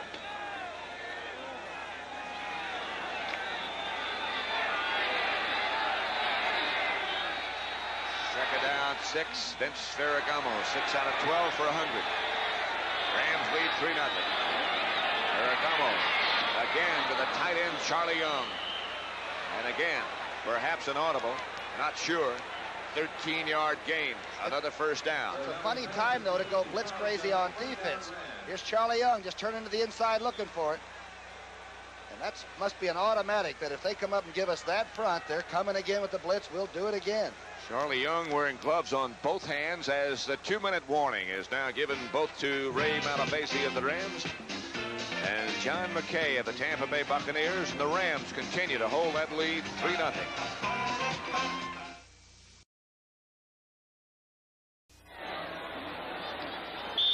Two minutes left in the first half with the Rams on the move and already leading 3-0. The Rams have 194 yards in offense. Tampa Bay has 29. That's a little bit more decisive in the score. Tyler and Cullen Bryant behind Ferragamo, and Tyler just barely gets the ball from Ferragamo and is knocked to the ground quickly by Richard Wood again. And Kohler, number 77. And Jarris White. I have watched the orange just suddenly jump into the play. I can't believe it. That's Jarris on the bottom there, number 45. Now watch Kohler, the big Montana State Grizzly. Takes the inside, gets away with it. Too many orange and white people that are mad. If we run that play again, somebody's got to cut him off. Pass. Second down, the 18. We need 15 for a first. Ferragamo straight back looking. And throw it. And has a man. Preston Denard is out of bounds on the far side of the field. Near a first down, not quite there. Awfully good pass protection that time. Ferragamo's able to look over his 1 and 2 receivers now and pick out. Watch this smooth running Denard. And Ferragamo always liked to work with a young man because of his patterns. Look at this. Took it inside, rolled away, and went back to the sidelines. He still holds all the records at New Mexico for catching. I can see why. Over on the Rams sideline, Ray Malavasi is really upset about something. Timeout, Los Angeles. And he's going to get his message to Ferragamo now as he's gotten the visit that he wanted. 1:12 left in the first half. The Rams 3. The Buccaneers nothing. Bob Lee, the veteran who spent so many years with Minnesota Vikings and then with Atlanta, is the man on the left. And Lionel Taylor, the great old receivers, the receiving coach, passing coach.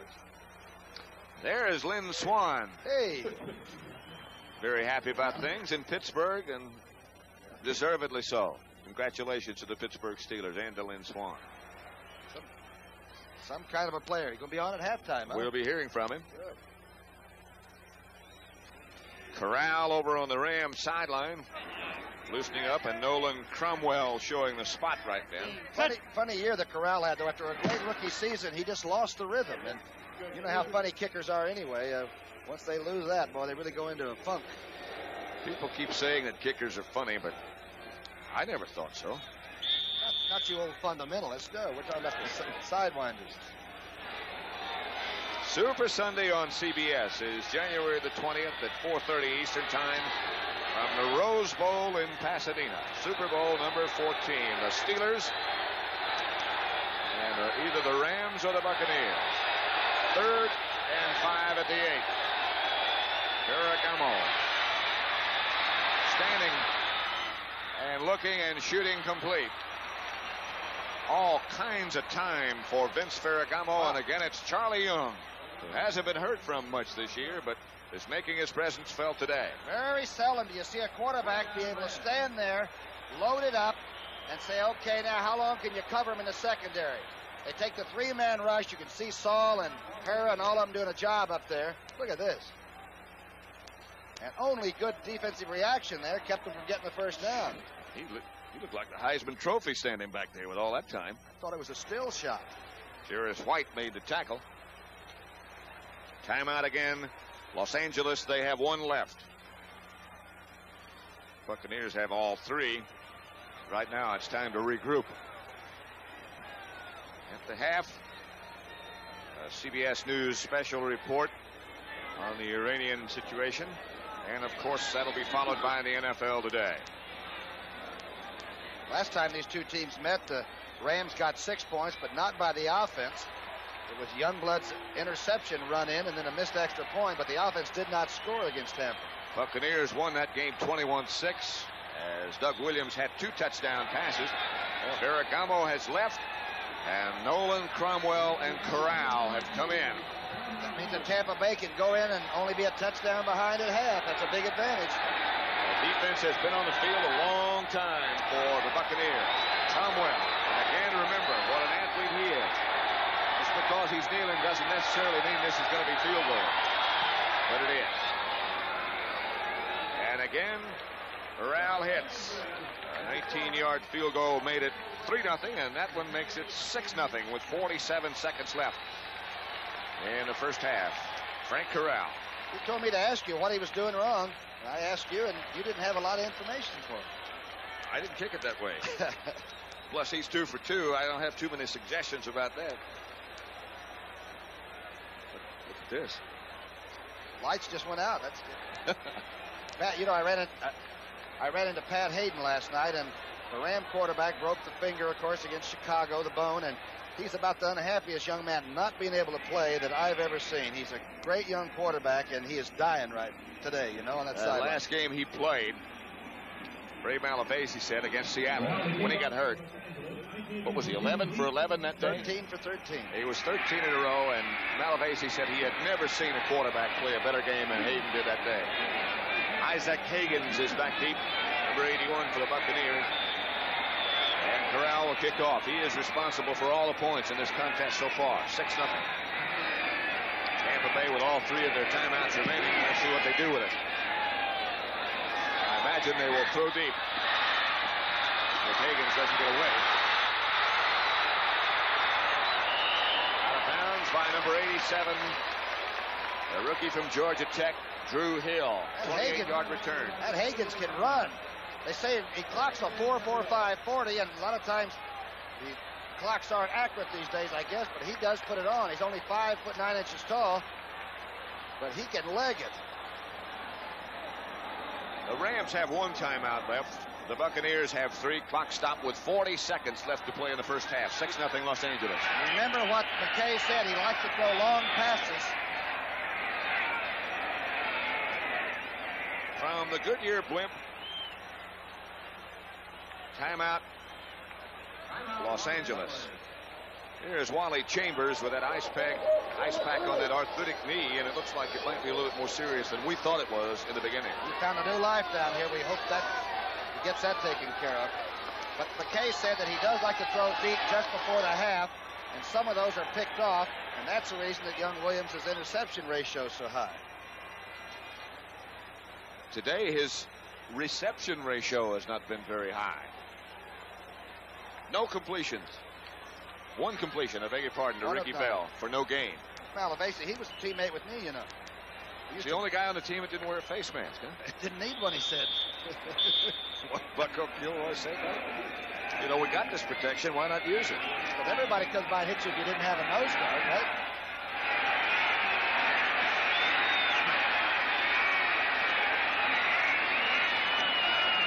Williams. Ricky Bell, the ball carrier. Maybe 1. I don't understand that. After all the lectures John has about throwing the long ball and taking a shot at it. Runs off tackle. Timeout Buccaneers. They have 2 left. Rams none. See, funny though, when he was talking about why you like to take young players and build a team from the draft. So the old players are always telling you how they did it at Buffalo or somewhere else, and he says that you'd have done it that well at Buffalo, you wouldn't be here. There's McKay on the right. Doug Williams 1 out of 9 for that 1 yard to Ricky Bell. Over to Bill Nelson over on the left. The Rams are tough. Bucks are meaner. That's why we're going to Pasadena, I guess it should be. Depends on where you're from.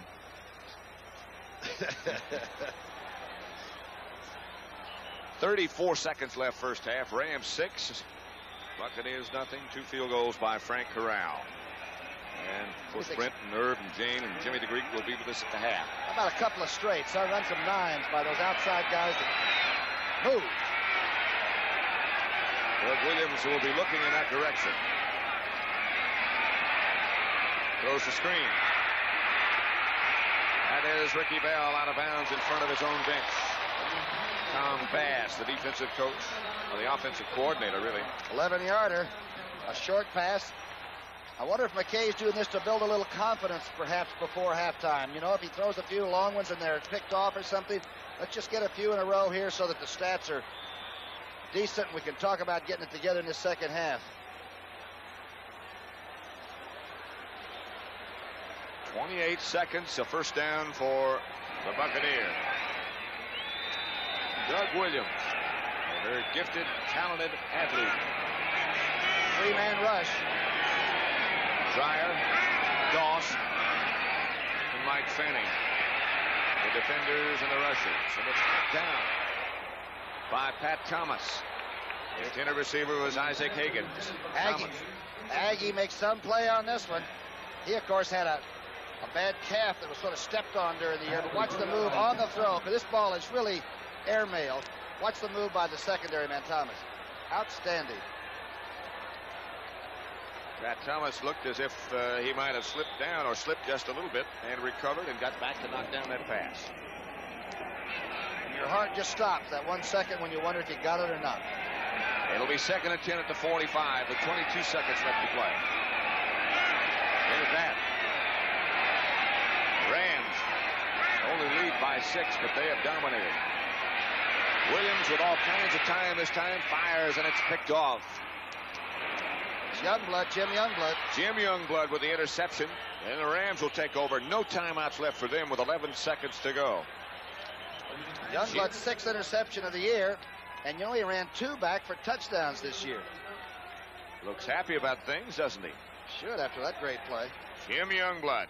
The Ram offense checks in. Let's see what Doug Williams is looking at. Let's see if we can see if he stares at the one receiver. He tries to look away. Now he looks right back. This is really what he wanted. Not much pressure on him, but the offside linebacker makes a good play. It looked like he just waited for the throw, didn't he? The intended receiver was Isaac Higgins. Youngblood played it very well. The Rams have the football. Not a very exciting game if you think about 2 field goals, but that's better than that.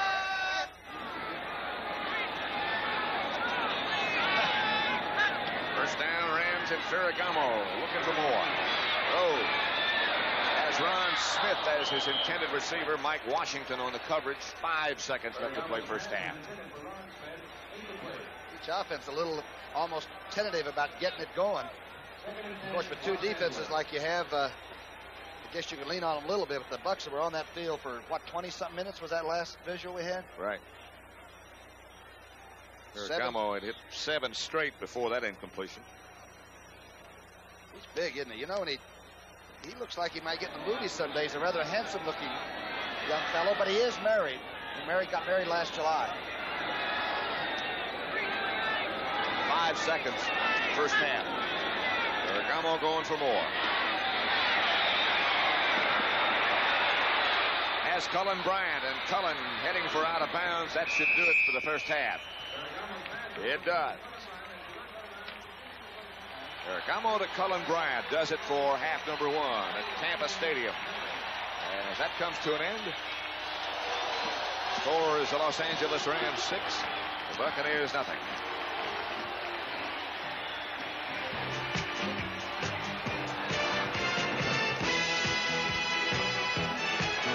Coming up next, the CBS News special report on the Iranian crisis, followed by the NFL Today. 6-0 here.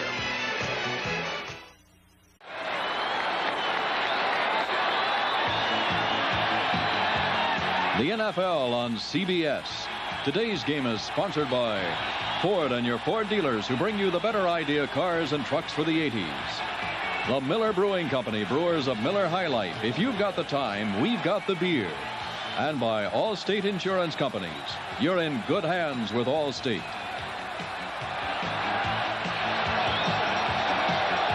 From the Goodyear blimp, you look down at Tampa Stadium, where the crowd, the Buccaneer loyalists, have not lost any of their enthusiasm, though their team trails 6-0. Frank Corral will put a foot on that in just a minute. Isaac Higgins deep for the Buccaneers. 6-0 Los Angeles. Higgins comes up to about his 14-yard line before he feels it. Almost broken earlier when he's out to the 32. Stats are frightening, Patrick. Look at this. Offensive plays, 42-24. First downs, 3 for Tampa Bay on the left. Look at the 86 yards rushing by L.A., 133 passing. Gosh, that's 219 yards total offense in one half.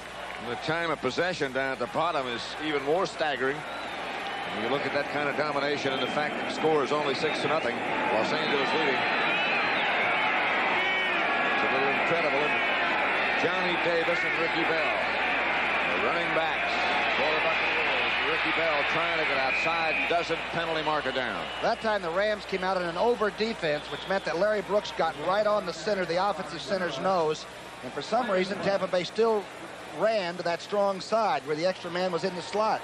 Going to be holding against Tampa, and you look at that graphic, and that'll tell you just how difficult it is to run against either one of these defenses. Very few penalties in this game. You notice that? It's the first penalty, by the way, against Tampa. That is very few. That's not many.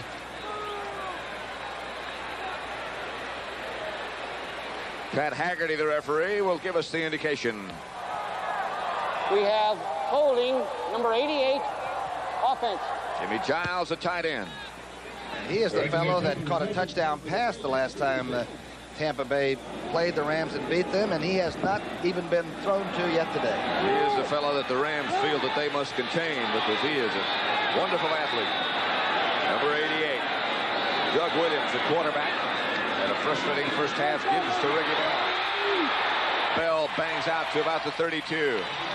His longest gain of the day. Brzezinski made the tackle. A great block that time on Reynolds. Watch number 64 as the middle linebacker Hacksaw goes in, is taken and run right over. I believe that was Johnny Davis, the fullback. Johnny Davis, the fullback, steps up. Watch this.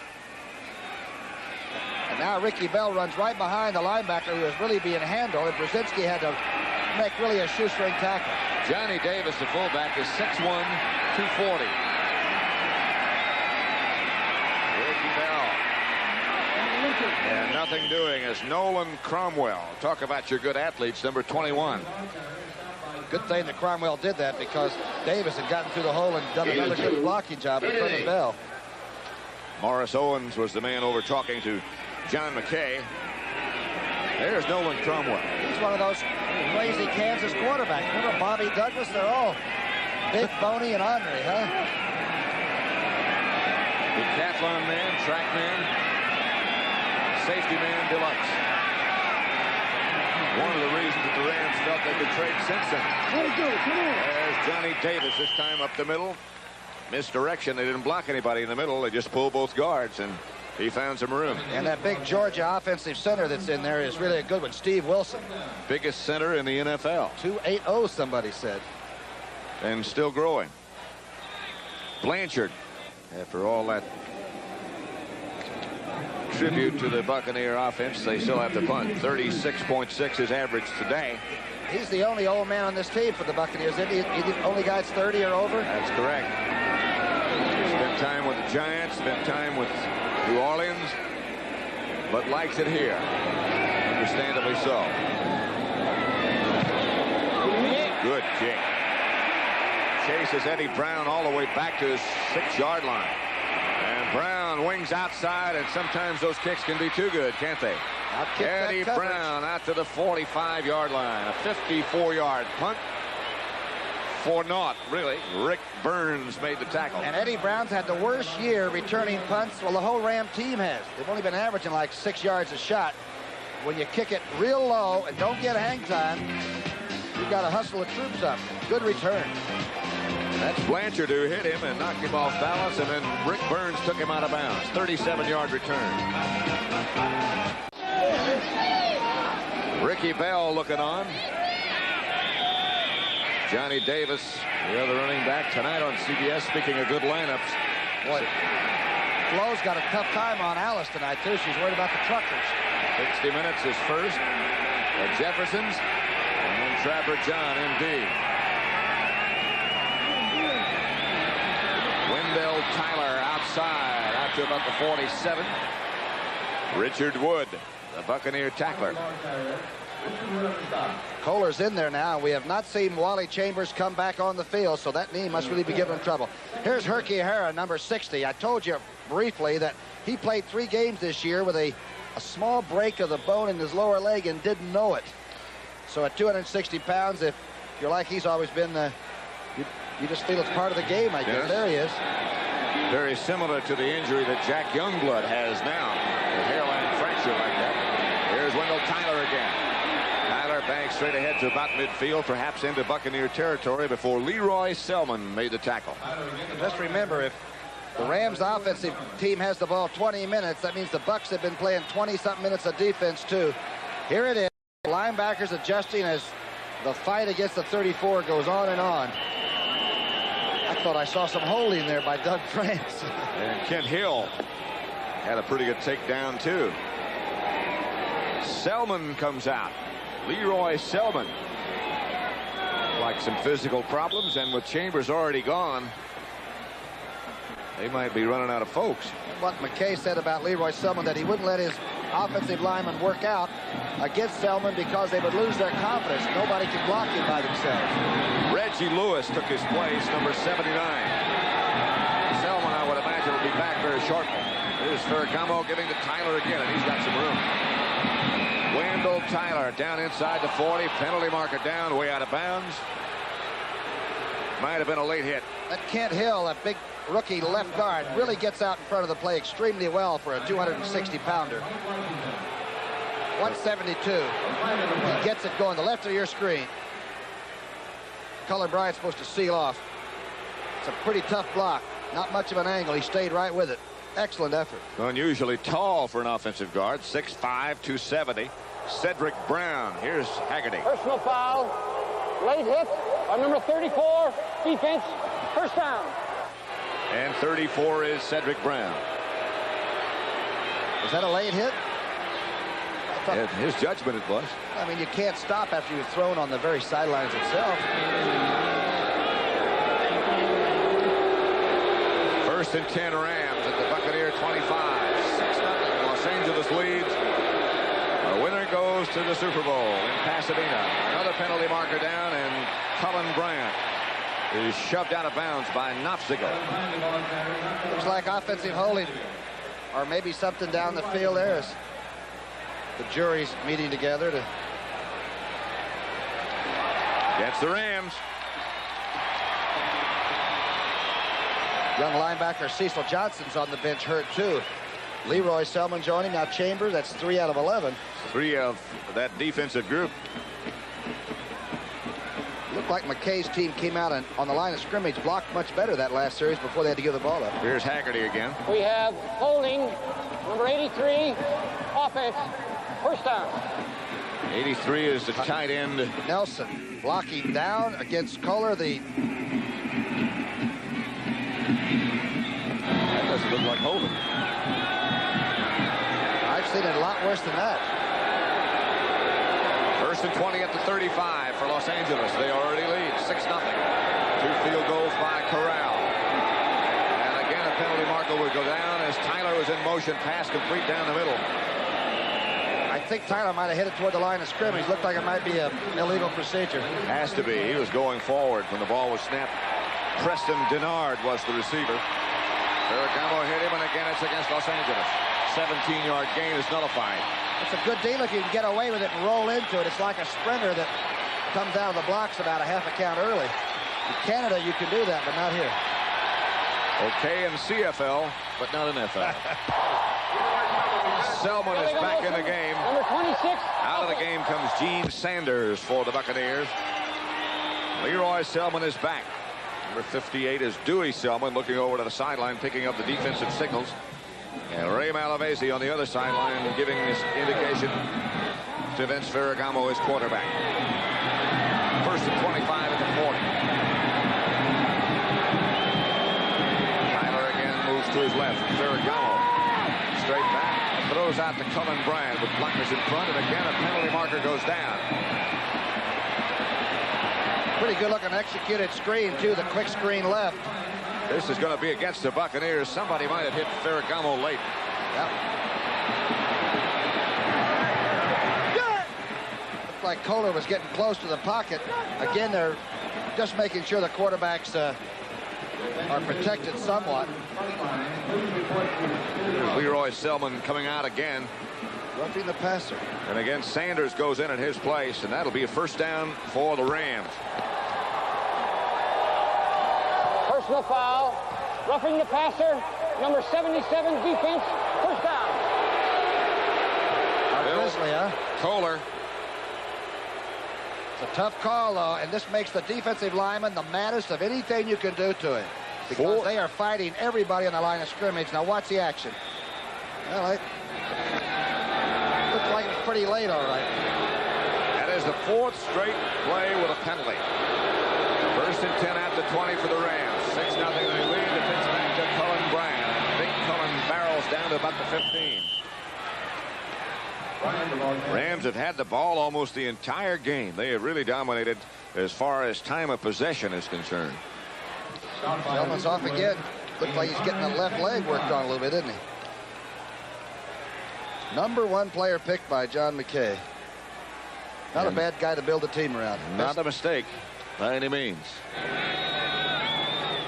It's quite a family, really. And the second choice that year was Dewey Selman. Of course, he has another brother, Lucius, who's a coach at Oklahoma. They got to be pretty happy about what happened to them in the Orange Bowl. Wendell Tyler still on his feet, still struggling, and a pursuit led by Cedric Brown takes him down. How many people missed Wendell Tyler, right? At least 3 or 4. They tell you he'll run anywhere. He starts to go back all the way to the left side. There's one. Complete spin, a 360. Same man, Cedric Brown. Missed him once, got up and got it. 60 minutes will come your way following football. And the football right now has 9 minutes, 50 seconds left, third quarter. 3rd and 10, Los Angeles leading the Tampa Bay Buccaneers 6-0. And then Reigns again. Ferragamo firing for the end zone corner. Almost a touchdown. The official went up with his signal and then took it down.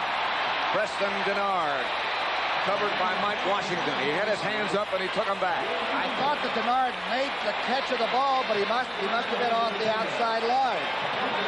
Boy, this ball is really rifled, and Washington has great coverage. Watch the upper left part of your screen now. Denard has those great hands, and he's a loafer. He just goes along very gracefully.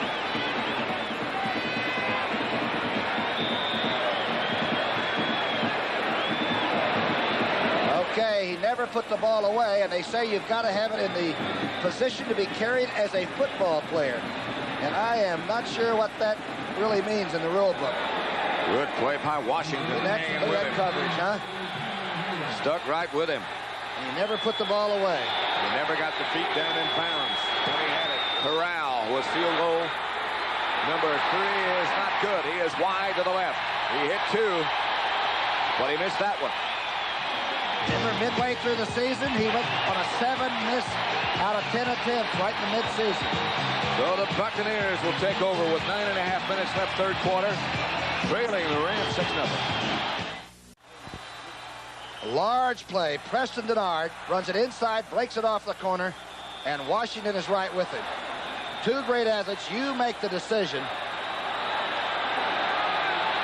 It was called no good, and the field goal was missed following that.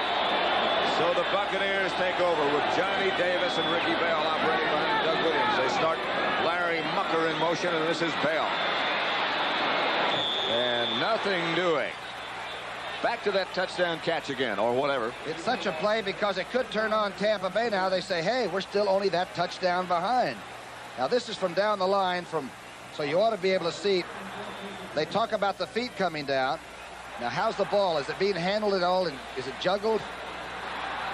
It's sort of up next to his helmet. And again, the judgment was he did not have possession. 2nd and 14, a 4-yard loss by Ricky Bell on the first down. Line of scrimmage, then back to the 16. Morris Owens was the man in motion, and again it's Ricky Bell. And Bell is swarmed on by the Rams. He might have gotten back to the original line of scrimmage where it was 1st and 10. Nolan Cromwell was the leading tackler. Last week, Bell ran 39 times with the ball against Philadelphia. He had 51 carries once against Washington State when he was at SC, so he likes to work. Today, the work is tough. He has 13 carries, 40 yards. Nolan Cromwell, ex-Kansas quarterback. They say they'd like to play him on offense, but he's too valuable and good on defense. Jerry Eckwood has joined Bell in the Buccaneer backfield, and Doug Williams is under fire. Gets away from it, fires, and he is hit. Williams popped. Pass incomplete. Looks like he's holding his arm a little bit, too. He just had it loaded up. And Doug he is such a stand-tall type quarterback. He thinks he has to throw it every play, which, of course, he will learn. He's only in his 2nd year. Watch this move. What a great athlete. Now he loads it up. Let's see the rush right here, Pat. It's Mike Fanning, I believe. He's hurting a little bit right now. It was Fanning that hit him. Backup quarterback is Mike Ray. Punt number 7 for Tom Blanchard. Eddie Brown standing back at his own 41 for the Rams. Chuck Fusina is the other quarterback. Blanchard lines this with the Bell, who does not fair catch, has it in Buccaneer territory, and is not back in Ram ground. Nofziger, who snapped the ball, was the first man down. Eddie Brown took a shot. 7 minutes, 43 seconds left, 3rd quarter. The Rams have the ball at midfield, and they lead 6-0. Doug Williams, who took a hit from Mike Fanning on that last pass attempt. Started every game this year. He was the only quarterback in the playoffs that did. Mike Ray is the man loosening up over on the sideline. He and Chuck Fusina back up Doug Williams, and Williams looks like he might have problems with his right arm, his throwing arm. Bicep. That's what it seemed like. 60 minutes, of course, coming up after football. Right now, the Rams have it at midfield. They lead 6-0. Ferragamo for Moore. Looking deep. Bernard, no. Again, the jump, and again, the coverage is good by Mike Washington. They just had that dance a few minutes ago. Mike Washington is a 6'3", 200-pounder that played for Bear Bryant. Is he on the ground now, number 40? He is a tough kid. He was drafted by Baltimore, and he's really cemented this defensive secondary for McKay, for John. 6'3", 205, 4-year veteran from Alabama. And with obvious problems here. 7.5 minutes left in the 3rd quarter. Buccaneer fans have not had too much to cheer about so far. 6-0. The Rams continue to lead. Mike Washington is up and walked over, ran over on the sideline. Seems to be okay. Here's what happened. He's made a couple of the darndest defensive plays. Makes old number 40 look awful good. Look at this. And then Denard came down on him. Great play, and looks like Washington's going to be all right. The 45 who hurdled over the 2 bodies was Jarris White. He's been everywhere. At midfield, then 2nd and 10 for Los Angeles. Not much of a pass rush on Ferragamo lately. Not all day, really. He's had a lot of time. Oh, look out. Wendell Tyler straight ahead. Had about 5 hit by Dewey Selman, and he was the only one around. Selman showed up down here. John McKay had what they thought was an undersized offensive guard. And he told Selman, he said, run backwards over there. And Dewey did, and McKay said, I believe you're going to be a linebacker. And a good one. Doug Williams hurt his elbow. That's the problem. And that's why you see Mike Ray and Chuck Fusina. That's Fusina loosening up over on the sideline for the Buccaneers. Wally Chambers has a bad knee. He probably will not be back. Selman has a bad ankle, and he'll be in and out. Cullen Bryant with the ball loose. But everything was over before it came loose. The amazing thing was that Tampa is just about the healthiest team you've ever seen coming into a playoff. Here goes Doug Williams now. You see, leaving for the dressing room to have the arm either looked at, or will they ice it for a few minutes and bring him back?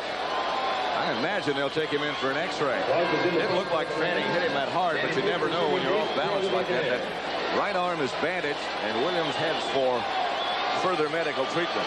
Fanning weighs 265 or so. If he, if he accidentally brushed you, he might dislocate something. Clark's fourth punt. Line drive aimed for out of bounds.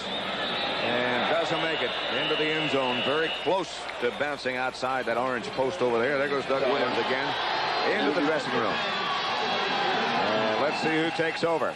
Williams in for a medical examination of some sort. Into the locker room. We'll check the quarterbacks, whether it's Fusina or Ray. It's number 15, Mike Ray. Mike Ray is an SC quarterback under McKay. Yes, 17 for 36 this year. 1 touchdown pass, 2 interceptions. There he is. Been a frustrating day for Doug Williams against a very, very solid Ram defense. 6:15 left, third quarter. We'll see what happens to Mike Ray. The Steelers are already in. These two are trying to get there. Ricky Bell beat one tackler. But the Ram defense again converges, led by Dave Elmendorf and the other safety man, Nolan Cromwell.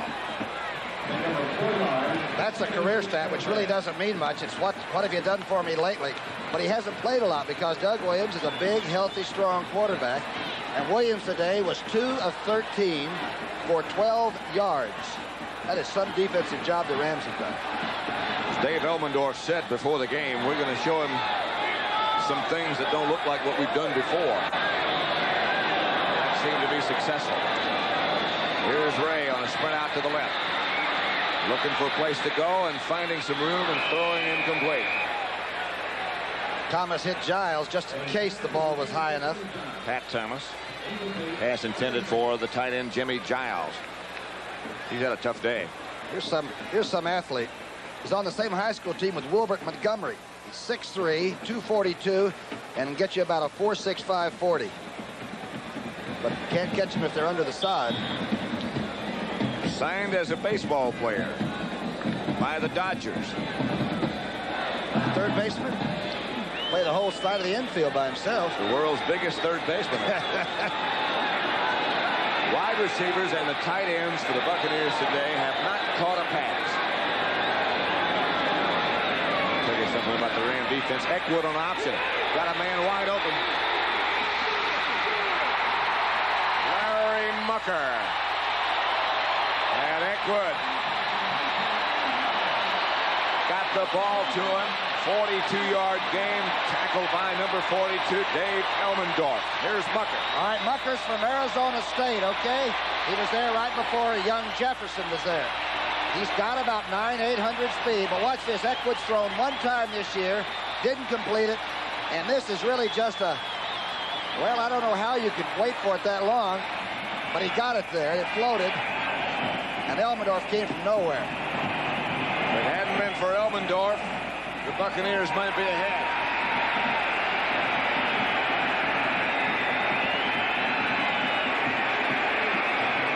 First down, Tampa Bay at the 34-yard line of Los Angeles. Ricky Bell inside the 30 with a 29. And the crowd is beginning to really get it on now. Right, look at this. You can hear everything.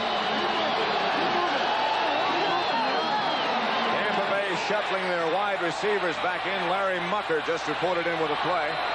Eckwood on an option. They ignited the bunch. It wasn't a classic pass, but it did get there. 2nd and 5 for the Buccaneers. 29-yard line of Los Angeles. That'll be Bell again, and Bell does not quite get back to the line of scrimmage. He lost about a foot. What a job Cromwell and Elmendorf have done, though, keeping Giles really off the books. It's also a great linebacking job. Watch the defense. Told you, the old Rams are street fighters today. It is tough down there. Jack Youngblood and Larry Brooks. Buck Power. I would like to go to California. California, here we come. Jack Youngblood went to the University of Florida. He's been just an outstanding player in the professional league for the Rams. Their leader. Ray drops. Looks. There's Giles. Giles. No. And no penalty marker, and Giles is hot. Officials right on top of it. No markers dropped. Eddie Brown was back there, the extra defensive back with Giles. But Eddie Brown might have been going for the ball. If so, he has as much chance as Giles. Giles got his hand up. Cromwell is covering him from sort of the inside out. And Eddie Brown looks like he's going for the ball. It's as much Eddie Brown's ball as it is number 88. Giles protests with no success. Eckwood is back in now with Bell. And it's 4th down. They need 6, and there is no evidence of any field goal kicker. Ray comes straight back. Looks, throws. Almost picked off by Eddie Brown. And the first spark, really, of the day has been put out by that Ram defense. Here's Higgins coming under. You can see linebackers going pointed positions. That had INT written all over it. There's Fast Eddie. Played by George Allen when he was the coach of the Rams. Of course, he played for Allen at Washington and did such a great job there. Rams are yelling, fire up, fire up. They lost to Tampa Bay in the regular season, 21-6. Game number 4 of the year. Here's Cullen Bryant. He takes that step one way and comes back the other. Led by Kent Hill. Bill Kohler made the tackle. The number 1 defensive team in the NFL on points allowed and all, and the Rams have really taken it to them. Bryant now has 60 yards rushing on 11 carries.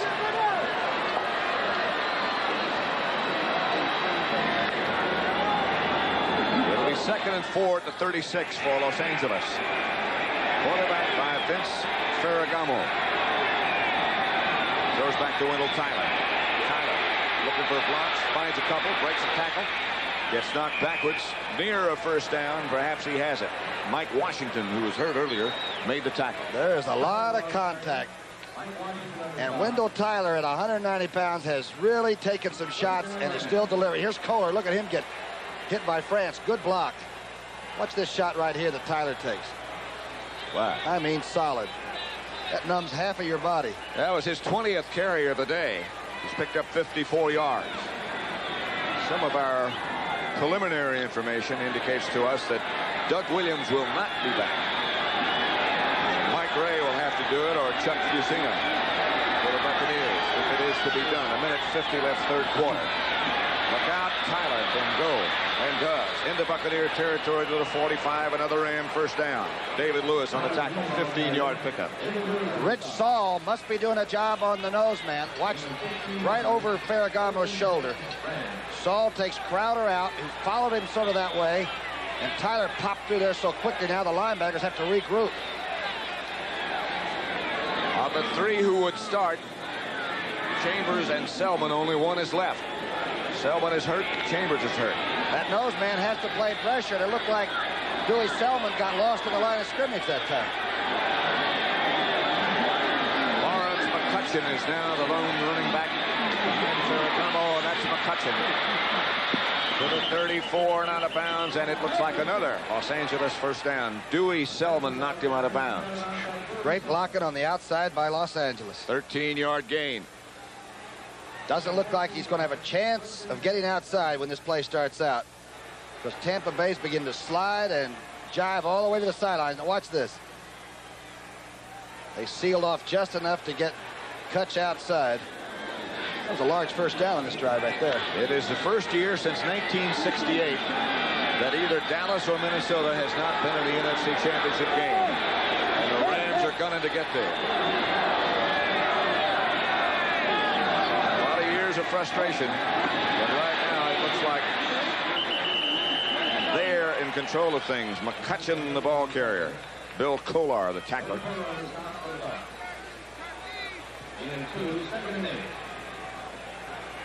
2-yard pickup. It'll be 2nd and 8 at the 30 with 40 seconds left in the third quarter. 2nd down and 8 at the Tampa Bay Buccaneer 30. Let's watch how it sets up here with the tight end Nelson.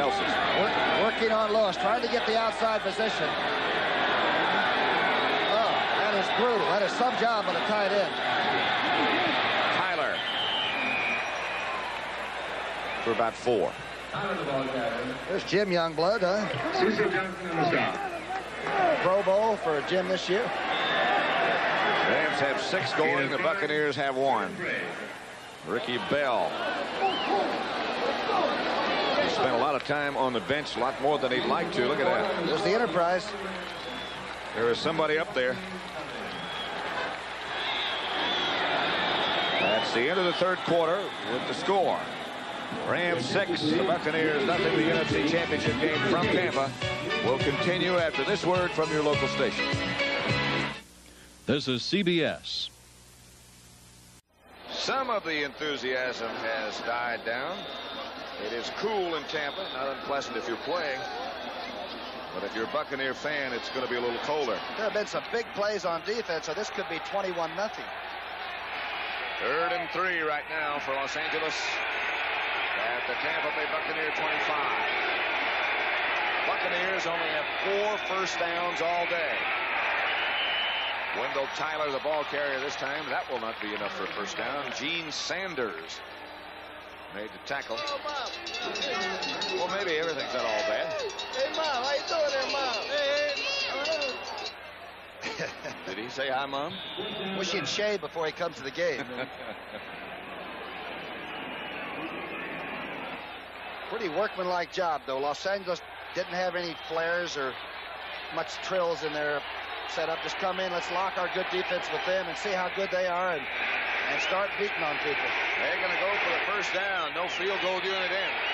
4th and 2 at the 24. Ferragamo, the quarterback, gets to Wendell Tyler. And Tyler doesn't make it. By Richard Wood. The Batman made a tackle, and the ball carrier simply disappeared. Tyler might be hurt. Here they're pulling. Hill's pulled out. Harris down. Charlie Young's blocking. And the Batman just stopped him right in his tracks. Tyler, I think, was down in frustration as much as anything else. He's back up and off now. Boy, what a defensive team the Bucs have, though. I know now why people, when they get through playing them, say they don't want to play him again. They are tough. The Batman, number 54. Richard Wood. There he is. Originally taken by the Jets and played with the Jets. Now playing well in Tampa. Mike Ray looking deep. Has it. That's a catch. Is that Higgins? Let's look again. From the eye, Mike Ray now almost hit Giles with that pass for a touchdown. Boy, he had a lot of time, too. No Rams were around him. It is Higgins. Look at this catch. He was 6 feet off the ground, right on Pat Thomas's shoulder. Pat Thomas knocked him out of bounds. It's a first down, Buccaneers at their own 42. There's Isaac Higgins, who can really run. And he can also jump. He just showed you that. 4 touchdowns during the season.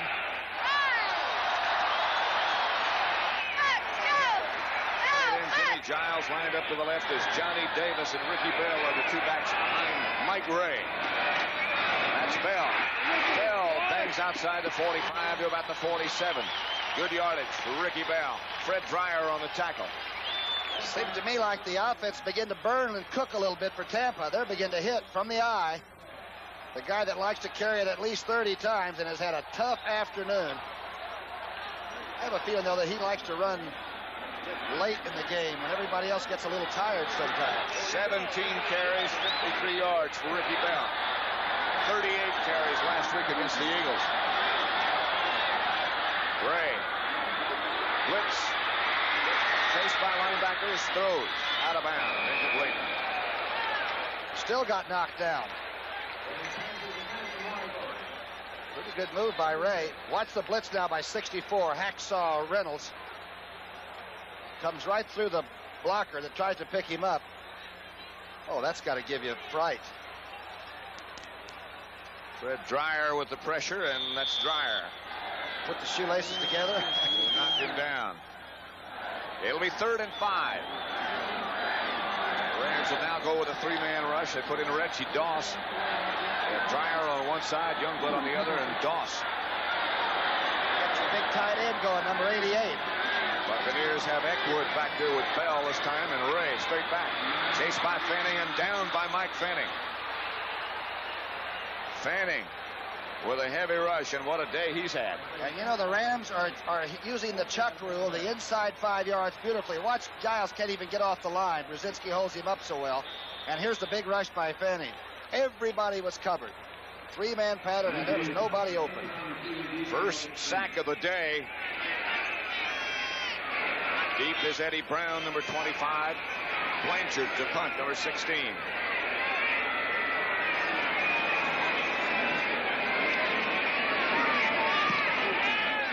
And drive to Brown, who might have something going here. Eddie Brown back near midfield, where the Rams again will take over with a good location on the field. They haven't been able to move after they got some good breaks like that.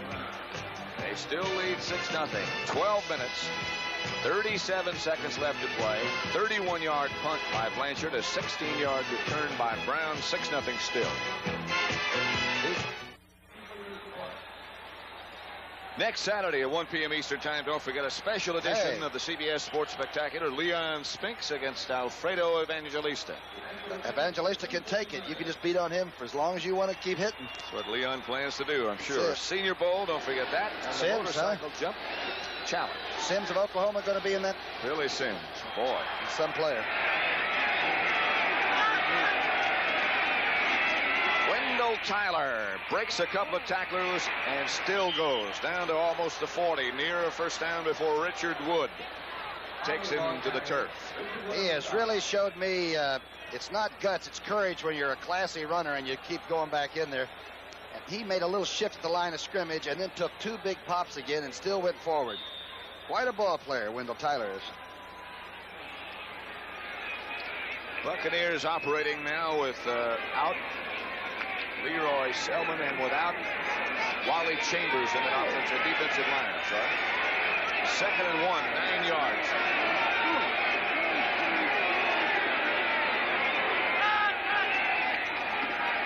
Ferragamo has it batted down and almost picked off by David Lewis. Lewis knocked it down, and Richard Wood almost made the interception. It surprised him so much he couldn't hang. Now watch the big linebacker. He's 6'4". When Lewis comes, he'll get the paw right on the ball. Pretty good call here. My gosh, he was almost in a Ram huddle on that one. He appeared quickly, didn't he? Here's the way Ferragamo saw it. Just had it swatted right off his hand. Ferragamo is 11 out of 21 for 148 yards. He'll be 3rd and about a foot now. And now I would guess they'll go for the first and forget about throwing. There's Tyler, and he'll have more than enough. Wendell Tyler down inside the 30 to 28. Richard Wood on the tackle again. Great play by Cullen Bryant, number 32. He dives right in there and makes his block. Watch Cullen on isolated. As Hill pulls around, gets him to the corner safely. and pulled down by one of those great linebackers again. They've had a workout. 26 carries for Wendell Tyler. 97 yards. Here's what's happened today. The Buccaneer quarterbacks 3 out of 16 for 29 yards. Don't win much like that. And Roger Staubach had trouble last week trying to figure it out too. Different defense, however. There is that pass to the tight end. This time it's Terry Nelson. And he's down to about the 12. 15-yard gain. Rams keep knocking away. But they can't get a touchdown. I was told that this would be the first game ever, a championship game, that would be won without a touchdown being scored. Not too good, is it? She must be in the wrong time zone or something. 10.5 minutes left to play. Rams continue on top, 6-0. Here's Wendell Tyler to the right, behind Cullen Bryant, and again Bryant got a good block, but Tyler is knocked backwards by Bill Toller. Sort of clubbed him down. Swatted him. It's like, okay, that's enough. Cincinnati had some good years with Cincinnati before McKay got a hold of it. He'll show up to the left of your screen. Watch 77 now, and Wendell does this thing, which is darn good. Bryant helps him, and he just sort of had it all taken away quickly. Cullen Bryant got the block on Cockney, but there were some more people there, and there is Doug Williams, so obviously he will not be back in this contest. And nothing doing, and a fumble after the play was over by Wendell Tyler. Doug Williams walking back up the sideline now. An injury to his right arm, his right elbow is the report we got. He will not be back, and that's Wally Chambers behind him. So, the walking wounded come back to the scene. Of course, when it's the last game of the year, they gave it their best shot. It is 6-0 Los Angeles with 9 minutes and 5 seconds left to play. Rams leading 6-0 on the road to Pasadena and Super Bowl 14, which you will see on CBS. Cullen Bryant bangs down to about the 6. Cedric Brown had to make the tackle. Not enough for a first down for Los Angeles. Boy, Rich Saul, Hill, and watch Doug France. Watch the left side of this line. They open up the old toss trap. They act like they're tossing it to McCutcheon and feed it to that big fullback who's coming straight into the hole. Gosh, you remember how well they used to run that play with Dan Towler and Tank Younger and Waterfield and Van Brockman? Nobody did it better. They were playing the last time when the Rams won the championship. They beat Cleveland in 1951. Corral. 24 yards out. He's kicked 2. Good. Didn't look like he hit it that well. There's Mike Fanning, who will accept what happened. The Rams now lead 9-0. 8:09 left to play. At Tampa Stadium, the Rams are not out of the woods yet. Nobody's been in the end zone yet, but Frank Corral has 3 out of 4 field goals, 19, 21, and 23 yards. Was he relieved on that last one? Rams lead 9-0. He was, and so was Ray Malavasius. Isaac Higgins will go to the left. Out to about the 36-yard line, out of bounds over in front of the Ram bench. Frank Corral knocked him out of bounds. Don't forget 60 minutes following football. You wouldn't be surprised, would you, if you turned on TV and found pretty girls? No. A game show? No. And commercial. You would, though, where? In Moscow, Russia. And that's going to be on 60 Minutes. 60 Minutes did that. Was there, and they couldn't believe what they saw. Well, they have a gong show over there? A Russian gong show? Stay tuned. 9-0. Los Angeles Rams over the Tampa Bay Buccaneers. They're at the 35, 1st and 10. 8 minutes exactly left to play. Fumble. Scramble. Buccaneers have it.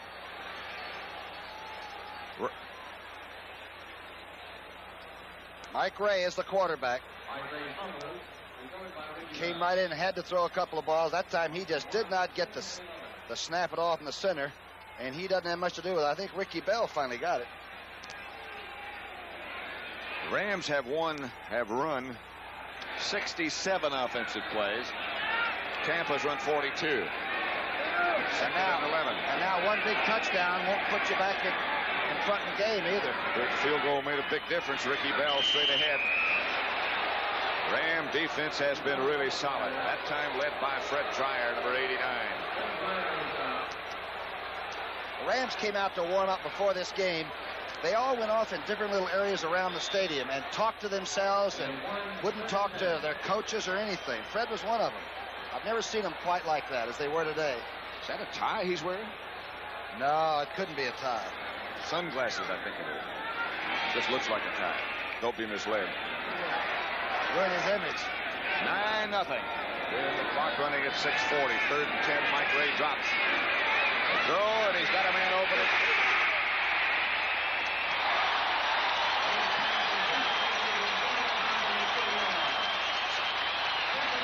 It's a great pattern. Rod Perry is one of the toughest cornerbacks in football to beat in a solo. Ray gets enough time, a little bit of rush. Lays it right on the sidelines. Excellent pattern by Higgins. Good enough for 25 yards and a Buccaneer first down. Let's see how he drives Perry off. Oh, it looked to the inside. And Perry, I think, might have turned around on that. Got turned around. Good pattern. Sometimes you don't have enough patience to do that. And here is Ricky Bell again to the outside, down to about the 37 and out of bounds. Stops the clock. Jim Youngblood made the tackle. And the Buccaneers, who haven't been able to get much going on offense all day. Looks like Tiger Johnson's offensive line's beginning to fire off and come off the blocks now. Here comes Roberts out on Thomas, the cornerback, and buries him. And Bell's carrying a load for a few more yards. I think that was Youngblood on his back. Neil O'Donohue, 6'6", Buccaneer place kicker who has had a very quiet afternoon. 2nd and 2 it is.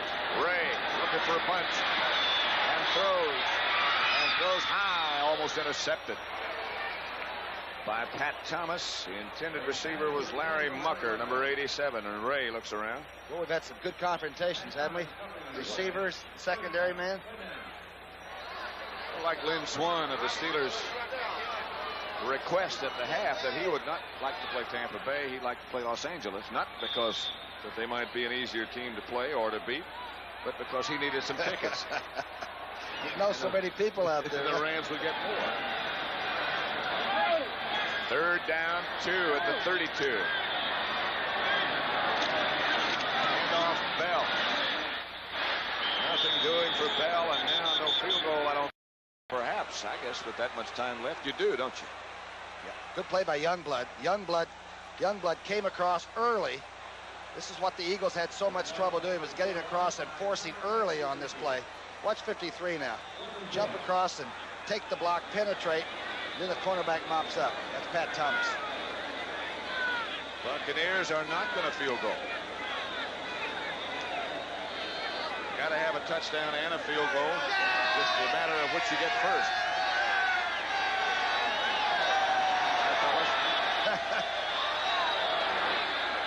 Eckwood and Bell. 4th and 4. Ray going for a bundle. Intercepted by the Rams and then dropped by Pat Thomas. He had it for a moment. Maybe he thought about it. And the Rams will take over. Great coverage. The Rams cornerbacks, 5'9" apiece. Thomas and Perry. It's a good play. Right back there with it.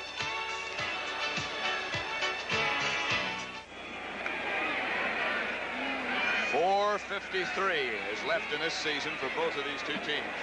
One of them will play on January the 20th in Pasadena at the Rose Bowl. One of them won't. Against Pittsburgh. Some team. Incredible. That defense still swarms on the offense of the Rams. Cullen Bryant, the ball carrier. It turned out it was a good thing that Thomas did not make the interception. He gained about 15 yards by coming back to the line of scrimmage on the 4th down. You think he thought about that while he was falling? Had no way. All he wanted was to make sure that 81 didn't come down with it. 60 minutes following football. The big back of Doug France on 2nd and 8. Vince Ferragamo. 12 of 22 for 163 yards. Handled himself pretty well, hasn't he? He surely has. We talked about pressure. Doesn't seem to have bothered him at all. 9-0 Los Angeles. 3 field goals by Frank Corral. Wendell Tyler hit in the backfield by number 57, David Lewis. Boy, those linebackers, do they play for Tampa? Lewis might have hurt himself. Tried to grab his right shoulder a little bit. I have seen some tackles in this game that rival anything that we've seen over the last few years. Look at this play. Hands and knees, he comes across, beats Bryant, makes the tackle. Now, he's already hurt. There is big David Lewis, who John McKay said he would rather have blitzing or rushing the passer than not a defensive end. Lewis goes about 245. Got the tempo of the game. Buccaneer fans have not left, but the Rams lead it 9-0. 6 rushes, and the Bucks have been allowing only 117 yards a game. Pretty good offensive rushing job, huh? Pretty good job of preparation by that entire Ram team. That's their offensive center, Steve Wilson. They'd like to get back and get another chance as Ferragamo is not sitting on anything. Throws.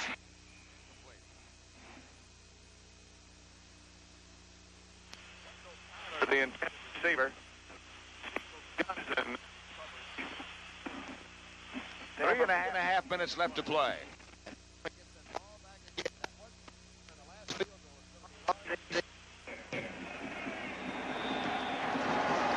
You a little surprised he didn't go for the field goal, McKay, the last drive when they balled about the 35? I thought so.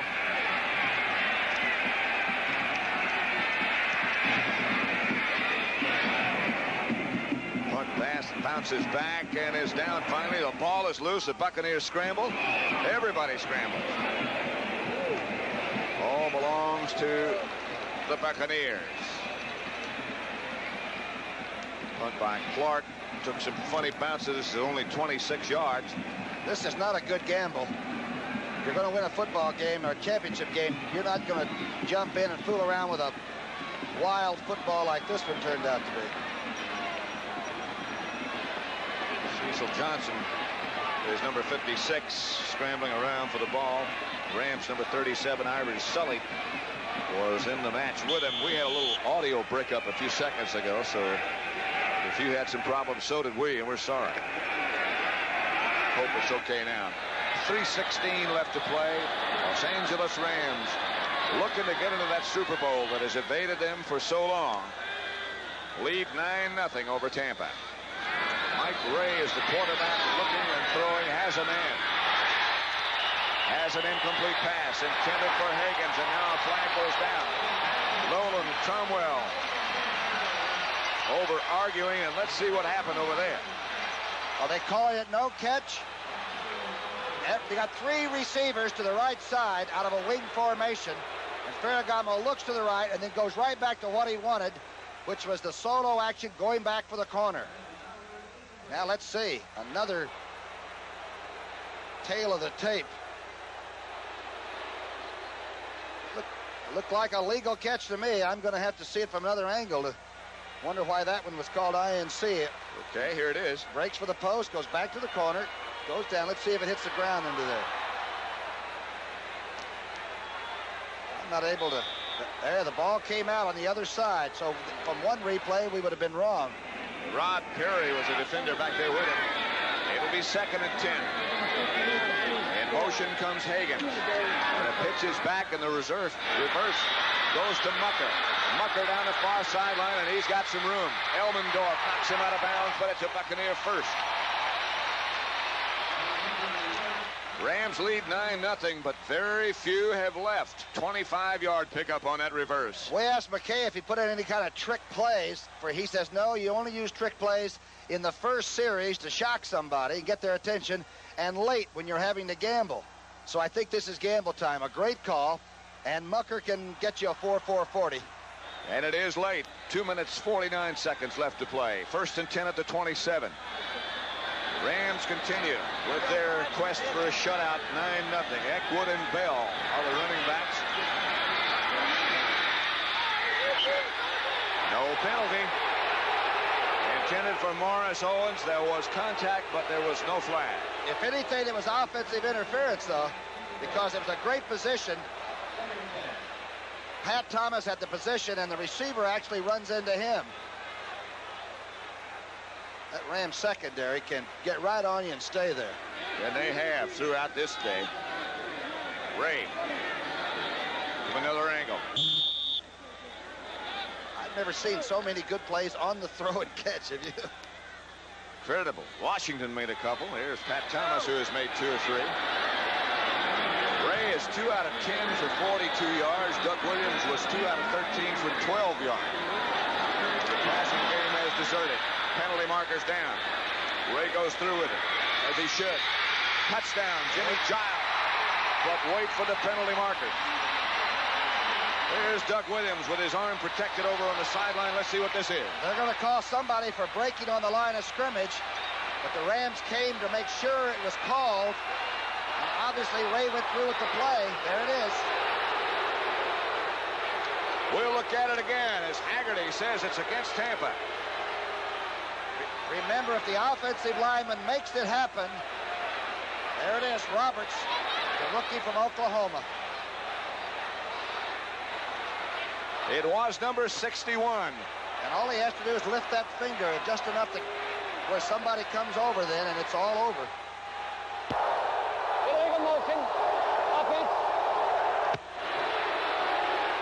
Pat Haggerty, the referee, didn't say who it was, but it was the right guard. It was a good pass play, too. And Giles was open in the end zone and caught it.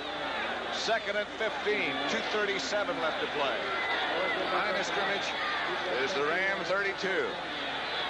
Los Angeles leads 9-0. Ray moves to his left. Jim Youngblood was back there. The pass was intended for Ricky Bell.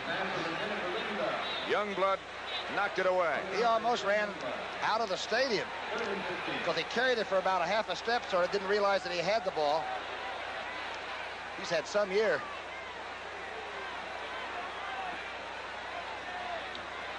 You look at the crowd of these Buccaneer fans who were so enthusiastic and still are before this game started.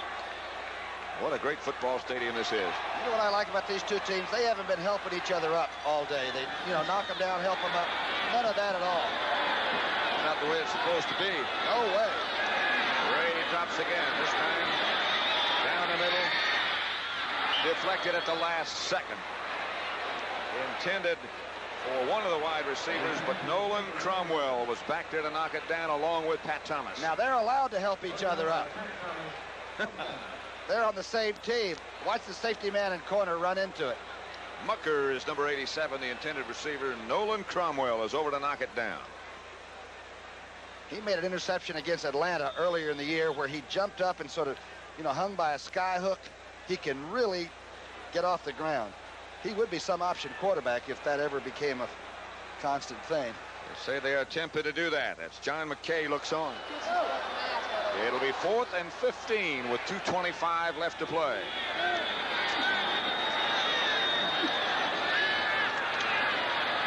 Ray is going for the bunch. And the bunch is knocked away as the intended receiver was the tight end Jimmy Giles. But the Rams again have done the job on defense. Pittsburgh lives by defense too, even though they've got a great offensive team.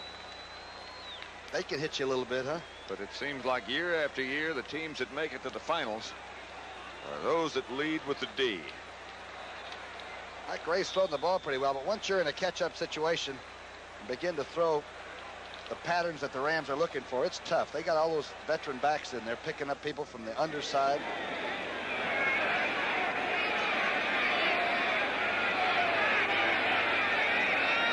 Ball at their own 32. Vince Ferragamo still is the quarterback, and this is Cullen Bryant with some room. Cullen outside the 40 for about 9. Stopped by Dewey Selman. And now it's going to be a short trip back, it would seem, for the Los Angeles Rams. We'll get back to Los Angeles about 11:30 tonight. This team was, the Rams were 5-6 at one part of the year. Everybody had been hurt. They lost both quarterbacks, Hayden and Ferragamo. And Rutledge played against the Chicago Bears. And to come back and put on a stretch run and get into this and then end up in the Super Bowl, that's quite a job. 2 minutes, 10 seconds left to play. 3 field goals by Corral. All the points have been scored. Pittsburgh Steelers today earlier beat Houston 27-13. People are looking at the clock on the Tampa sidelines. Regardless of the outcome, it's been a super year for the professional football fans in this area. That pretty much tells the story. Talked about what a great stadium this is. 75% of the seats are between the goal lines, with that big fan shape on each side. Does it amaze you, though, what a successful professional football franchise can do for an entire area? It takes our mind off some things that's good, too, you know, the serious things that are going on in our world. Talk about electricity down that field before the game. Wasn't that something? Incredible. Colin Bryant looking for room and finding enough for first down for Los Angeles, and that ought to get us to the 2-minute warning.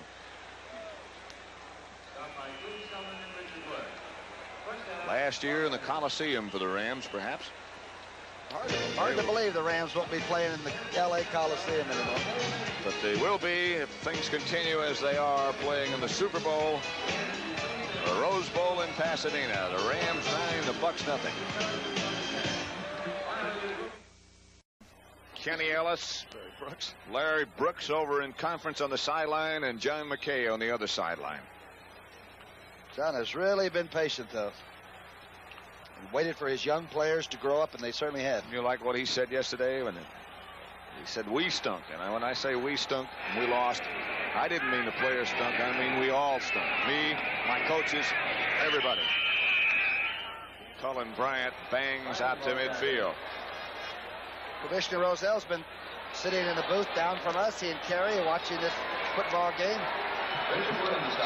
I think he's amazed, too, that how this area has completely gone bananas about this, don't you? Well, of course, he and Hugh Culverhouse, who owns this team, are people who watched it grow together and contributed, of course, both of them.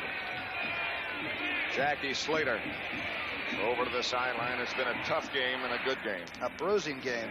I'm thinking a little bit about Carroll Rosenblum, the late Mr. Rosenblum in Florida, where he was taken from us, and they'll go back and play the Super Bowl that he never got a chance to see. They'll be in against Pittsburgh as Jackie Slater is in some discomfort at the moment. We congratulate all of the people in both of these teams. The Rams, Mr. Rosenblum's widow, Georgia, Don Klosterman, Hugh Culverhouse, John McKay, everybody involved deserves an awful lot of accolade, I think. Lawrence McCutcheon made the carry. They dogged the safety man that time, and he had about a 15-yard run at the line of scrimmage. I think it was Jarris White again. Buccaneers have just burned their last time out. Tom Bass, Bill Johnson, Bill Nelson alongside John McKay. This is a team that will be far more recognized in years to come than they are right now. Yeah, one player over 30. We mentioned that, Blanchard, the punter. It's all uphill for this. All they're going to do is learn how to read. It has been uphill for them today, but not for him. Bob Stenner, our producer, as always, superb, and Sandy Grossman, our director, and the rest of the people who've contributed and made our job so pleasant. Pretty good team. In the top 2 or 3, I'll say that. Huh? If there were a Super Bowl for those folks, they'd be there.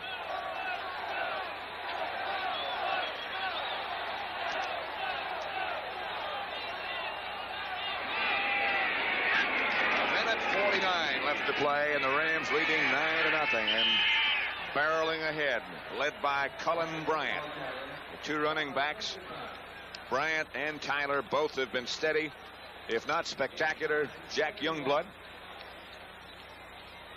Cullen Bryant is 101 yards now on 17 carries and 86 yards for Wendell Tyler. The celebration has begun.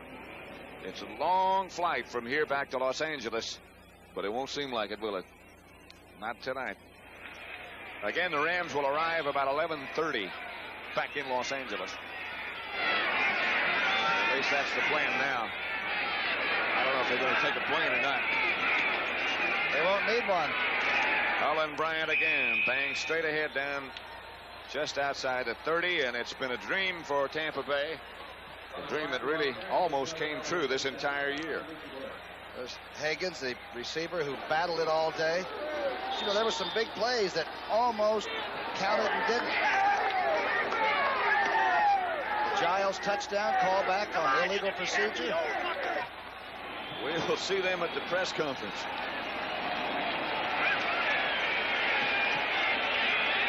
Buccaneers with no more timeouts. The Rams headed for the Super Bowl in Pasadena. And again, you'll see it on CBS. Los Angeles against Pittsburgh on January the 20th, and that'll do it. Fred Dreyer, after so many frustrating years for him, and Ray Malavasi. The Super Bowl you will see. Number 14 on CBS, the Los Angeles Rams against the Pittsburgh Steelers. 9-0. They shut them out. If we could have ever thought that you couldn't score a touchdown, or you wouldn't score a touchdown and could win the NFC Championship, we would have thought it was somebody was hallucinating, wouldn't we? The NFL today continues with interviews from the Rams locker room. And a look at Super Bowl 14 after this word from your local station. This is CBS.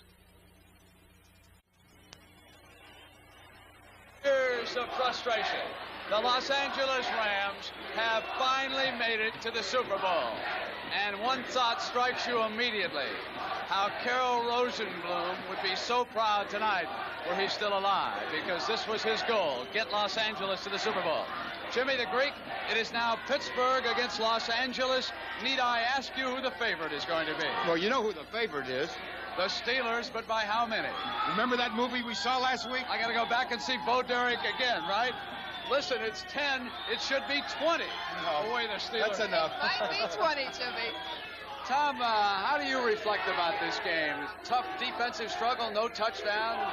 Well, I think the Rams were more dominant than the score indicated. I think their offensive line did an outstanding job in the ball game, and they probably should have scored more than they did, but they played an excellent football game. Then you think the key was the Rams' offensive line? Yes, I do. I think they controlled the line of scrimmage most of the day. You had a lot of guts picking Doug France to handle Leroy Selman before the game started. By the way, that's the offensive line, isn't it?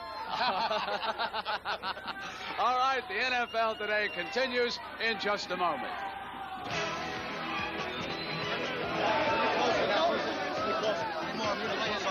Hey, wait a minute.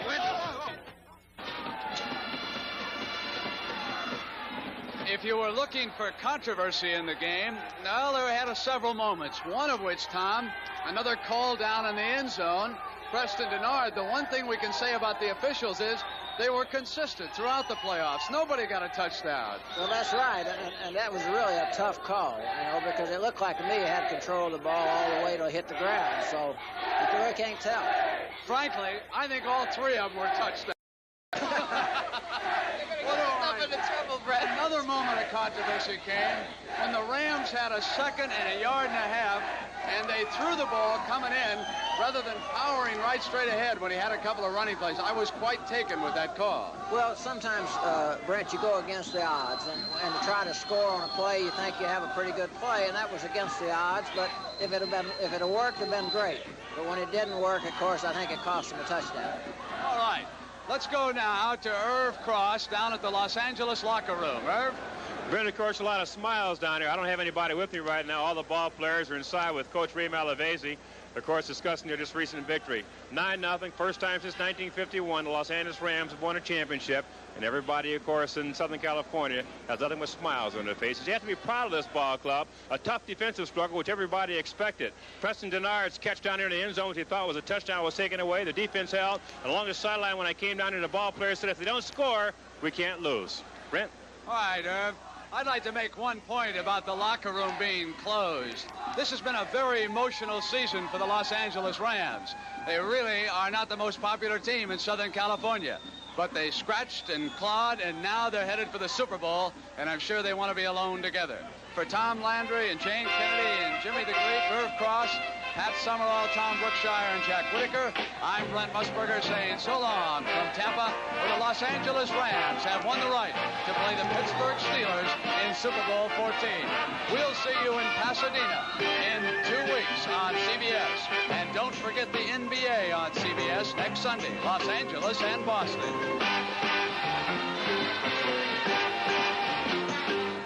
The NFL Today is a presentation of CBS Sports.